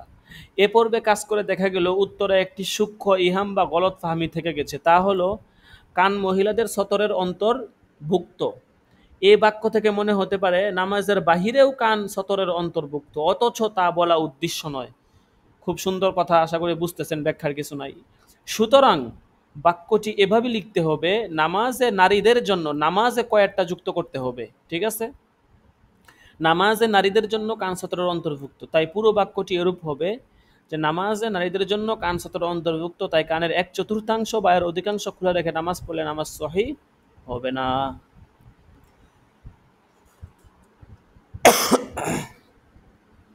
তারপরে ষষ্ঠ ও সপ্তম পর্ব, অপ্রয়োজনীয় ফিকহি কয়াত বাদ দেওয়া ও অপ্রয়োজনীয় কয়াত যুক্ত করা। অপ্রয়োজনীয় ফিকহি কয়াত বাদ দিয়ে দিবেন এবং প্রয়োজনীয় কয়াত যুক্ত করবেন। এ দুটি পর্বে কাজ করে দেখা গেল পঞ্চম পর্বের মাধ্যমেই এ পর্বের কাজ হয়ে গেছে। প্রয়োজনীয় কোনো কয়াত বাদ পড়েনি, অপ্রয়োজনীয় কোনো কয়াতও যুক্ত হয়নি। ওই যে আমরা নামাজে এই যে এই কাজটা করলাম, এই কাজটা, ঠিক আছে, নামাজের শব্দটা যুক্ত করলাম, এর দ্বারাই স্পষ্ট হয়ে গেল। ষষ্ঠ এবং সপ্তম পর্বের কাজ হয়ে গেল। অষ্টম পর্ব, কানে বাজানো। এ পর্বে কাজ করে দেখা গেল উত্তরটি এভাবে লিখলে আরও সুন্দর হয় যে নারীদের জন্য নামাজে কান সতরের অন্তর্ভুক্ত, তাই কানের 4 ভাগের 1 ভাগ বা এর অধিক কান খোলা রেখে নামাজ পড়লে নামাজ সহি হবে না। তারপরে 9ম পর্ব, ভাষাগত ত্রুটি দূর করা। এ পর্বে কাজ করে দেখা গেল অন্তর্ভুক্ত বানানটি ভুল, সঠিক বানান হলো অন্তর্ভুক্ত, এভাবে রস্যকার দিয়ে। 10ম পর্ব, বিরতি দিয়ে পুনঃযাচাই করা। এ পর্বে কাজ করে দেখা গেল উত্তরে কান শব্দটি দুবার চলে এসেছে, তাই পুনরায় চিন্তা ফিকির করে উত্তরটি এভাবে সাজানো হলো: নারীদের জন্য নামাজে কান সতরের অন্তর্ভুক্ত, তাই কানের 4 ভাগের 1 ভাগ বা এর অধিক খোলা রেখে নামাজ পড়লে নামাজ সহি হবে না। তারপরে দেখেন, আরেকটু গভীরভাবে চিন্তা করে দেখা গেল এখানে একটি মৌলিক মাসআলা জানিয়ে দিলে প্রশ্নকর্তার উপকার হবে, সের উপর ভিত্তি করে ভবিষ্যতে অনেক কিছুই বের করতে পারবে। সুতরাং নিচের লাইনটি যুক্ত করা হলো: উল্লেখ্য যে নামাজে মহিলাদের মুখমণ্ডল, হাতের তালু ও পায়ের পাতা ব্যতীত সকল অঙ্গ সতরের অন্তর্ভুক্ত, কাজে এই সব অঙ্গ যেন ঠিকঠাক ঢেকে থাকে এ বিষয়ে নজর রাখা জরুরি। অবশেষে চূড়ান্ত ও ফাইনাল উত্তর দাঁড়ালো, নারীদের জন্য নামাজে কান সতরের অন্তর্ভুক্ত, তা কানের 4 ভাগের 1 ভাগ বা এর অধিক খোলা রেখে নামাজ পড়লে নামাজ সহি হবে না। উল্লেখ্য যে নামাজে মহিলাদের মুখমণ্ডল, হাতের তালু ও পায়ের পাতা ব্যতীত সকল অঙ্গ সতরের অন্তর্ভুক্ত, কাজেই সব অঙ্গ যেন ঠিকঠাক ঢেকে থাকে এ বিষয়ে নজর রাখা জরুরি। এবার মনে হচ্ছে উত্তরটি চলনসই। এভাবে চিন্তা ফিকির করে তামরিনুল ফতুয়া লিখা হলে অল্প দিনেই ফতুয়া লেখা সুন্দর হয়ে যাবে ইনশাআল্লাহ। প্রথম কিছুদিন ধাপগুলো দেখে প্র্যাকটিস করতে হবে। প্র্যাকটিস অব্যাহত রাখলে কিছুদিনের মধ্যেই প্রতিটি ধাপ ব্রেনে গেঁথে যাবে, অনায়াসেই প্রতিটি ধাপে ফিকির করার অভ্যাস হয়ে যাবে।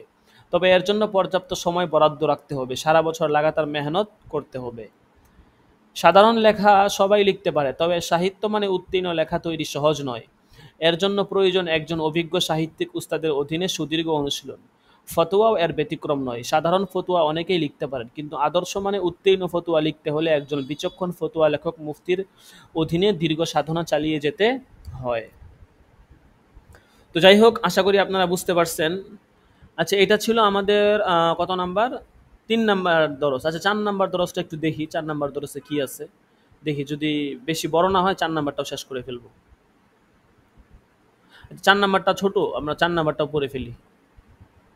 সময় তো কম, বুঝতে পারছেন। যত দ্রুত দরসগুলো শেষ করে আপনাদের তামরিন লেখা দিয়ে দিতে পারি ততই আপনাদের জন্য মঙ্গল, আমাদের জন্য মঙ্গল। আজকে বুঝছেন, আপনাদেরকে বলি, মানে আজকে একজন ফোন দিছে দুপুরবেলা, এই তো বলতেছে যে হুজুর আমি টাকা পয়সা সব দিব, পরীক্ষা দিতে পারবো না, সনদের ব্যবস্থা করে দেওয়া যাবে কিনা। আমি বলছি ভাই আপনি যদি 10,000 টাকাও দেন কোনো লাভ নাই, ঠিক আছে। তো আমি বললাম যে প্রথমত এটা হচ্ছে এলএমের সাথে খেয়ানত হবে, দ্বিতীয় নাম্বার হচ্ছে আমাদের যারা স্টুডেন্ট আছে, যারা সারা বছর কষ্ট করে মেহনত করে পড়তেছে, তাদের সাথে খেয়ানত হবে। তো তো সে তাকে সব কিছু বুঝায় বললাম যে আপনি দেখা গেছে 10টা ক্লাস আপনি 2টা ক্লাস মিস দিয়ে দিচ্ছেন কোনো একটা কারণে, এটা মানা যায়। আপনি পরীক্ষায় দিবেন না, বাকি সব ঠিক রাখলেন, তো আপনার সনদ যেটার উপর ভিত্তি করে আসবে ওইটাই ঠিক থাকলো না। গত বছর আমরা 9 জন স্টুডেন্টকে বাদ দিয়েছি শুধু এই কারণে। তারা বলে হুজুর বেতন টেতন সব দিব, টাকা পয়সা সব দিব, আমাদেরকে সনদ দিয়ে দিয়েন। আমি বলছি সম্ভব না, ঠিক আছে। তো যাই হোক, এই হচ্ছে বিষয়। তো পরবর্তীতে তার সাথে তারা 2 জন একসাথে ভর্তি হবে আর কি। আমি বলছি অতি দ্রুত যোগাযোগ করিয়েন। তো দেখেন, এখন পড়াশোনা তো কিছু করতে হবে, বুঝতে পারছেন, কিছু তো হক আদায় করতে হবে। একেবারে যদি হক আদায় না হয় তাইলে তো এটা হইল না। কারণ দেখা গেছে আপনার যতটুকু না হইলেই না আর কি, বুঝতে পারছেন। এখন সময় তো দিতে হবে, সময় না দিয়ে যদি শুধু আমরা উজুর উজুর উজুর এই সমস্যা ওই সমস্যা, যদি সমস্যার কথা বলি তাহলে সমস্যা সারা জীবনেই থাকবে।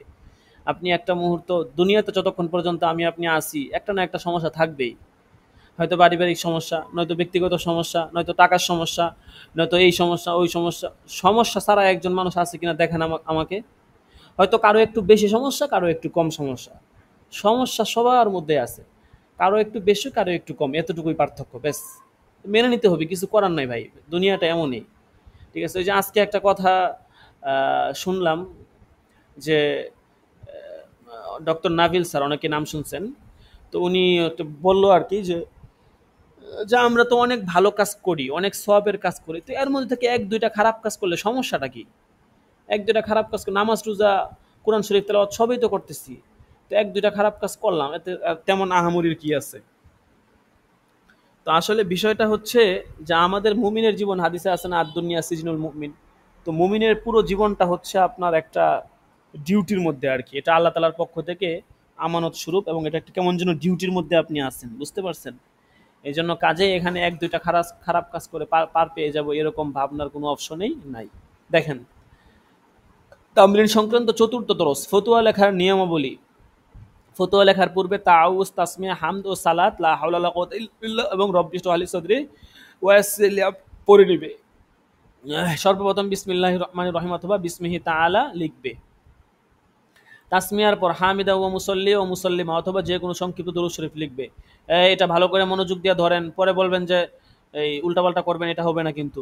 দেখেন লেখার ক্ষেত্রে কি নিয়ম, আমি দেখাই দিব প্র্যাকটিক্যালি, তারপরে এখানে ভালো করে পড়ে নেন যে হামিদা ও মুসল্লি ও মুসল্লিমা এই কথাটা শুরুতে লিখতে হবে। সালাম দেওয়ার থাকলে সালাম দিবেন। দুরুদের পর আল জওয়াবু ওয়াবিল্লাহি তাওফিক জাতীয় কিছু লিখে উত্তর লেখা শুরু করবে। প্রশ্ন সালাম দিয়ে শুরু হলে উত্তর সালাম দিয়ে শুরু হবে। ফতুয়া লেখা শেষ করে ওয়াল্লাহুল মুওয়াফিক ওয়াল মুঈন বা আল্লাহু আ'লামু বিস-সাওয়াব লিখে দিবে। কাগজের এক পিঠে লিখবে, তবে কাগজ সংকট থাকলে উভয় পিঠে লেখা যাবে। খেয়াল রাখবে যে এক সাইডের লেখা অপর সাইডে কোনোভাবে যেন দৃষ্টিগোচর না হয়। সর্বশেষ তারিখ, নিজের নাম, মাদ্রাসার নাম লিখে সিলমোহর মারার মতো জায়গা রেখে কাজ শেষ করবে। ধরেন আপনি লেখলেন এমনভাবে যে উস্তাদ আপনাকে আপনার ফতোয়াটা ঠিক করে দিবে, এইটার কোনো আপনি জায়গায় রাখলেন না। উস্তাদ সাইন দিবে, তার আপনার কিছু মন্তব্য করবে, এটার জায়গা আপনি একদম কানায় কানায় লিখে দেয়, অনেকে এরকম করে কানায় কানায় লিখে দেয়, এটা ঠিক না। তো আপনি একটু জায়গা রাখেন, আপনি অপর পেজটা লেখেন, ঠিক আছে? প্রয়োজনে 2 পেজ ব্যবহার করতে পারেন, অপর পেজে লিখতে পারেন, সমস্যা নাই। যদি বড় হয় 2টা পেজ নিতে পারেন আলাদা। তো এই নিয়মগুলো আমরা অবশ্যই কি করব, মেনটেন করব। আচ্ছা, যাই হোক, তো এটা ছিল তামরিন সংক্রান্ত চতুর্থ দরস। তারপরে পঞ্চম দরসটা একটু দেখি।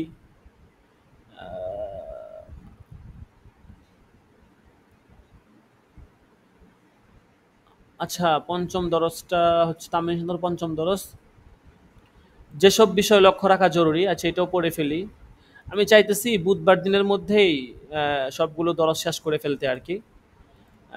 তো বুধবার দিনের মধ্যে সবগুলো দরস শেষ করে ফেললে শনিবার দিন থেকে মনে করেন আপনাদেরকে লেখানো যাবে আর কি। আর আপনারা তামরিন লেখা শুরু করে দেন, আমি ইনশাল্লাহ একটা টাইম দিব, ওই টাইমের মধ্যে সকলে তামরিন, কুরবানির আগে কুরবানি সংক্রান্ত কিছু তামরিন লিখতে হবে। তো কুরবানি তো মাত্র 15-20 দিন আছে, তো ওই টাইমের মধ্যে আপনারা তামরিনগুলো পাঠিয়ে দিলে ইনশাল্লাহ আমরা দেখা শুরু করে দিব। পঞ্চম দরসটা দেখেন, ফতোয়া লেখার ক্ষেত্রে যেসব বিষয় লক্ষ্য রাখতে হয়, এগুলো তো আপনারা অলরেডি পড়ছেন বা পড়বেন, না পড়ে থাকলে উসুল ইফতার মধ্যে পড়বেন। উত্তর লেখার ক্ষেত্রে দেহ, মন, অন্তর প্রশান্ত থাকা খুব জরুরি। রাগ, ক্ষুধা, তৃষ্ণার্ত, তন্দ্রাচ্ছন্ন, ইস্তিনজা আটকে রাখা ইত্যাদি অবস্থায় না লেখা। আপনার রাগ উঠছে, রাগের মধ্যে দেখা গেছে আপনার মাসলার ক্ষেত্রে রাগ প্রকাশ পাইতে পারে। ক্ষুধা লাগছে, আপনি হয়তো এটা একটা মানে এটার কারণে আপনার লেখার মধ্যে একটু দুর্বলতা চলে আসতে পারে, বা এই জাতীয় যে সমস্যায় থাকুক না কেন দুর্বলতা অবশ্যই আসতে পারে।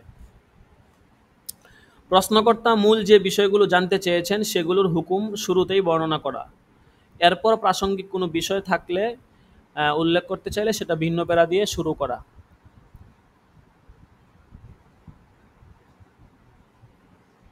মাসআলায় একাধিক সূরত হওয়ার সম্ভাবনা থাকলে প্রশ্নকর্তা থেকে নির্দিষ্ট সূরত জেনে মাসআলা লেখা। জানা সম্ভব না হলে সবগুলো সূরত উল্লেখ করে মাসআলা বুঝিয়ে দেওয়া। শুধু হ্যাঁ না দিয়ে উত্তর শেষ না করা, বরং প্রশ্নের মূল বিষয়টি জবাবে উল্লেখপূর্বক হুকুম লিখে দেওয়া, যাতে করে কখনো যদি প্রশ্নটি হারিয়েও যায় মাসআলা বুঝতে কারো যেন সমস্যা না হয়। সাধারণ লোক তথা আওয়ামদের ক্ষেত্রে ইখতিলাফ উল্লেখ না করা, সরাসরি মুফতাবিহি কওল লিখে দেওয়া। তবে প্রশ্নকর্তা আলেম হলে ইখতিলাফ উল্লেখ করা যেতে পারে যদি তিনি চান, অন্যথায় উল্লেখ না করা। ইখতিলাফ না লেখা এটাই মানে স্বাভাবিক নিয়ম আর কি। যদি আলেম হয় এবং ইখতিলাফ চায় সেক্ষেত্রে ভিন্ন মাসলা। উত্তর সুস্পষ্ট, পরিচ্ছন্ন, সুন্দর লিখনশৈলী ও সাজানো গুছানো হওয়া, যাতে সবাই ব্যাখ্যা ছাড়াই সহজেই বুঝতে পারে। বাংলা, আরবি ও উর্দু এই ৩ ভাষার লিখনশৈলী রপ্ত করে ফেলা। পেঁচানো বা আঁকাবাঁকা অক্ষর বা ফন্টে না লেখা, কম্পিউটারে লিখলে যথাসম্ভব সুন্দর ফন্ট ব্যবহার করা। মোবাইলের লেখা এমএস ওয়ার্ডের কনভার্টের ক্ষেত্রে কালপুরুষ ফন্ট ব্যবহার করা যেতে পারে। এছাড়াও শতনিয়মজি সুলাইমান লিপি ফন্টও যথেষ্ট সুন্দর, আকর্ষণীয়। আমার এটাই যে কালপুরুষ, এই যে দেখতেছেন, এই যে কালপুরুষ দেখছেন, কালপুরুষ ফন্ট। আমি সমস্ত, মানে আমার পুরো জীবনটা হইতেছে কালপুরুষ মার্কা আর কি। মানে আমি সমস্ত লেখা মোবাইলে লিখি, খুব কম লেখা আমি কম্পিউটারে টাইপ করি।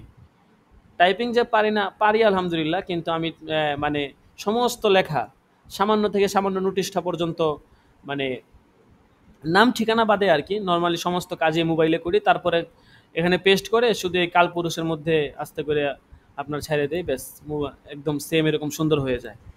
কি দরকার আছে এত কষ্ট করে লেখার কম্পিউটারের সময় নিয়ে? আচ্ছা, তারপর দেখেন, উত্তরে অতিরিক্ত কোনো কিছুই না থাকা, সেটা হতে পারে অক্ষর, শব্দ কিংবা বাক্য, এমনকি অতিরিক্ত কোনো চিহ্নও না থাকা। বানান ভুল কোনোভাবেই না থাকা, বিশেষ করে বাংলা বানানে মাত্রা যথাযথভাবে প্রয়োগ করা, এ বিষয়ে ছাত্রদের অবহেলা অনেক বেশি। আরবি লেখায় এমেলাগত ভুল ত্রুটিও না থাকা।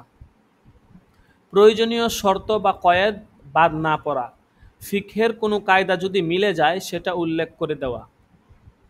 অপ্রয়োজনীয় শর্ত বা কয়েদে এহতেরাজি না থাকা, এতে অনেক সময় ভুল বোঝাবুঝির সৃষ্টি হয়। প্রশ্নকারী প্রশ্ন লিখে নিয়ে আসলে উত্তরপত্রের সাথে সেটি পিন আপ করে দেওয়া।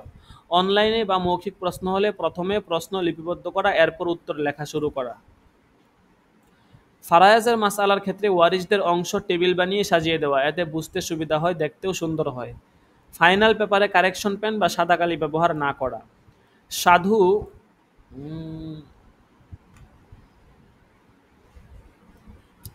সাধু চলিত ভাষার মিশ্রণ না হওয়া। ভাষা একদম সুন্দর, সাবলীল ও বোধগম্য হওয়া। একটি আদর্শ ফতোয়াতে উপরোক্ত গুণাবলী বিদ্যমান থাকা আবশ্যক। আচ্ছা, এটা ছিল ৫ম নাম্বার দরস। 11টা 1 বেজে গেছে অলরেডি। আমি চাচ্ছি না যে আর, এমনিতেও আমি বিলম্ব করি না, কাজেই আমি আর বিলম্ব করতে চাচ্ছি না। আপনাদের হাজিরা এখনই ডেকে নিব, 5টাই থাকুক, অনেক হয়ে গেছে মাশাল্লাহ। তো হাজিরা দিবেন সকলেই। যে সবকগুলো দেওয়া হচ্ছে, যদি কারো কোথায় বুঝতে অসুবিধা হয় অবশ্যই বলবেন।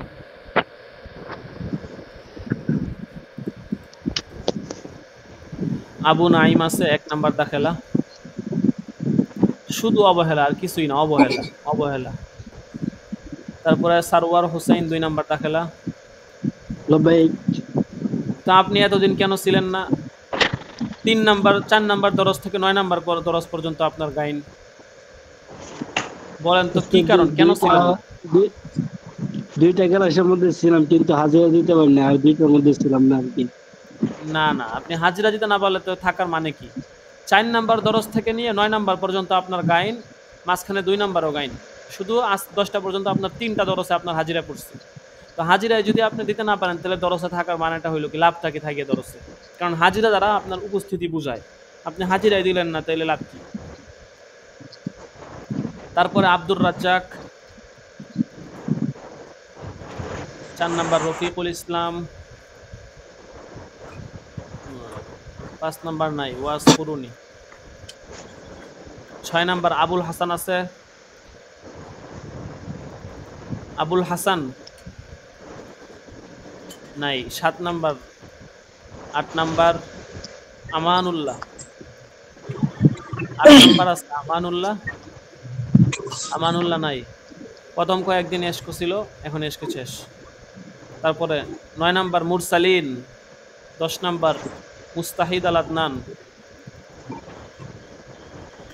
মুস্তাহিদ আল আদনান নাই 10 নাম্বার। 11 নাম্বার খুরশেদ আলম, খুরশেদ আলম। এত লেট করলে কিভাবে হয়? খুরশেদ আলম আছে?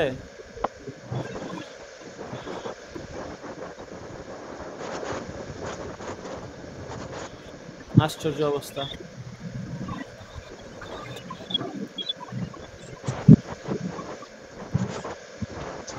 খুরশেদ আলম নাই।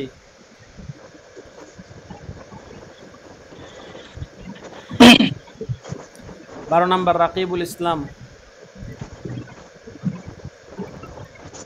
13 নাম্বার আবু ইউসুফ।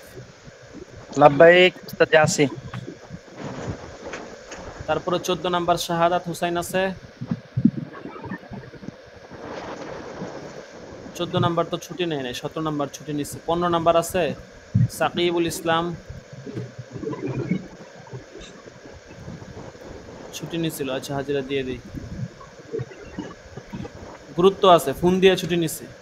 তারপরে আবু নাইম আছে 16 নাম্বার। তারপরে 17 নাম্বার শাহাদাত হুসাইন। শাহাদাত হুসাইন আছে, আচ্ছা বলছিল, ঠিক আছে হাজিরা দিয়ে দিলাম। তারপরে হচ্ছে 18 নাম্বার মাহদি হাসান। মাহদি হাসান নাই। 18 নাম্বার মাহদি হাসান নাই, বুঝলাম না, সবাই কি ঘুমাইতেছে নাকি? 19 নাম্বার সাইফুল ইসলাম। লাব্বাইক উস্তাদ জি আমি 18 নাম্বার লাব্বাইক। এতক্ষণ কোত্থেকে আপনি জাগ্রত হয়েছেন? ঘুমাইতেছিলেন বসে বসে? উস্তাদ আজকে আমি ছিলাম, আমি যে রাস্তায়, তো এই জন্য যে বাসা থেকে ফোন আসছে, যেন লাইন কেটে গেছে। ও আচ্ছা। তারপরে রাফিউল ইসলাম রাফি 20 নাম্বার দাখিলা। লাব্বাইক উস্তাদ জি। উস্তাদ জি আমি লাইন খেলে যাবো নাকি? না হাজিরা দিয়ে দিছি। না আব্দুর রহমান সিরাজি।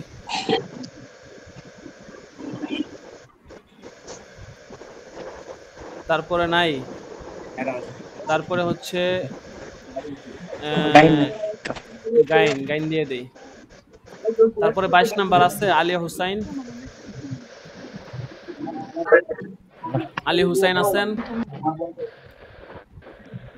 আলী হুসাইন নাই। এত সময় লাগলে কেমন হইব বলেন তো?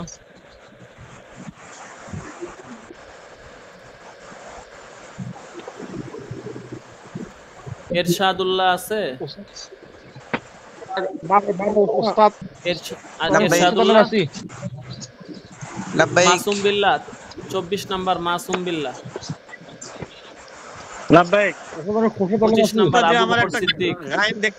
আমি তো পরে পরে আগে হাজিরা দেই। 25 নাম্বার আবু বকর সিদ্দিক।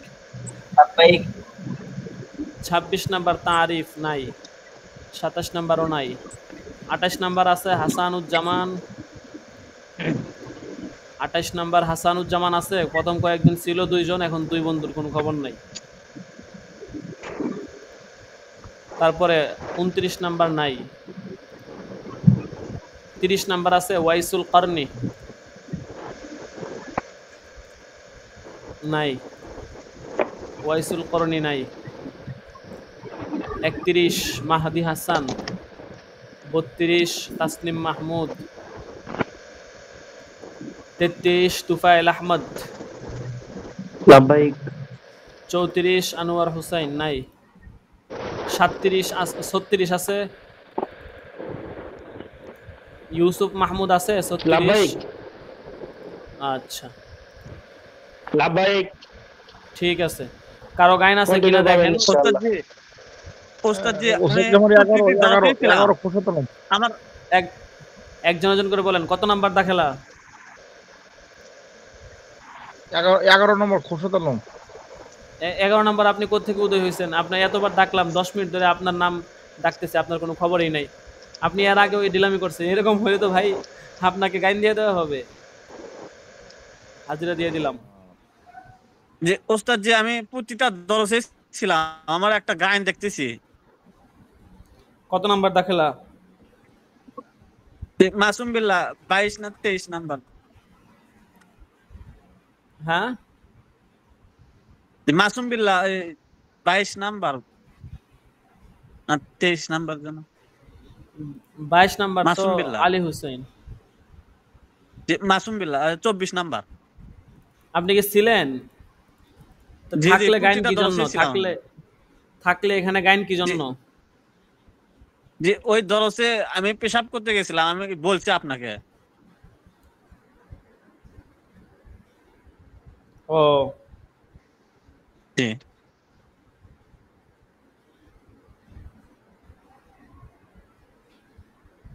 আচ্ছা, আর কারো কোনো সমস্যা আছে? স্যার জি আমি তো 2টা ঘন্টার মধ্যে ছিলাম, 2টা দেওয়া যাইব। কোন কিসে ছিলেন? কত নাম্বার দাখিলা? 3 নাম্বার দরসের মধ্যে আর 6 নাম্বার দরসের মধ্যে ছিলাম। কত নাম্বার দাখিলা আপনার? সারোয়ার, সারোয়ার 2 আপনি থাকলে আপনার এতগুলা গাইন কি জন্য? আশ্চর্য, দেখেন তো। এদের নাম কেটে দিব, এই যে এদের দুজনের নাম কেটে দিব, এদের লাল লাল লাল দাগ দিয়ে দিই, এদের আর নাম ডাকবো না, এদের নাম আর ডাকবো না। সামনে হাজিরা থেকে এদের সিটের নাম থাকবে না। এত ছাত্র আমার দরকার নেই। অ্যাক্টিভ মানুষ থাকুক, অল্প ভালো। এই লোকটা অবশ্যই অ্যাক্টিভ, হ্যাঁ, কিন্তু এই লোকটা আছে বিপদে। যাই হোক, তারপরে আর এর তো কোনো খোঁজ খবরই নেই। আচ্ছা, আপনাদেরকে ছেড়ে দেই। হ্যাঁ, ঠিক আছে। তো আজকে এই পর্যন্ত। ইনশাল্লাহ আগামী দরসে আমি শিটগুলো দিয়ে দিব, এইগুলো দিয়ে দিব। একটু আমাকে সময় দেন, আমি ইনশাল্লাহ সবকিছুই রাত্রের মধ্যে কাজগুলো করে ফেলবো ইনশাল্লাহ। হ্যাঁ, ঠিক আছে। সকলেই ভালো থাকবেন। আজকে এই পর্যন্ত। ইনশাল্লাহ আগামী দরসে মুফতি আবদুল্লাহ সাইদ সাহেব এবং মুফতি তামিম আদনান সাহেবের সাথে ইনশাল্লাহ আমাদের দরস হবে, মোলাকাত হবে। সকলে সময় মতো চলে আসবো ইনশাল্লাহ। তো আজকে এই পর্যন্ত, এখানেই বিদায় নিচ্ছি। আসসালামু আলাইকুম ওয়া রাহমাতুল্লাহি ওয়া বারাকাতুহু। ওয়ালাইকুম আসসালাম ওয়া রাহমাতুল্লাহি ওয়া ওয়া বারাকাতুহু। আলাইকুম আসসালাম ওয়া রাহমাতুল্লাহি।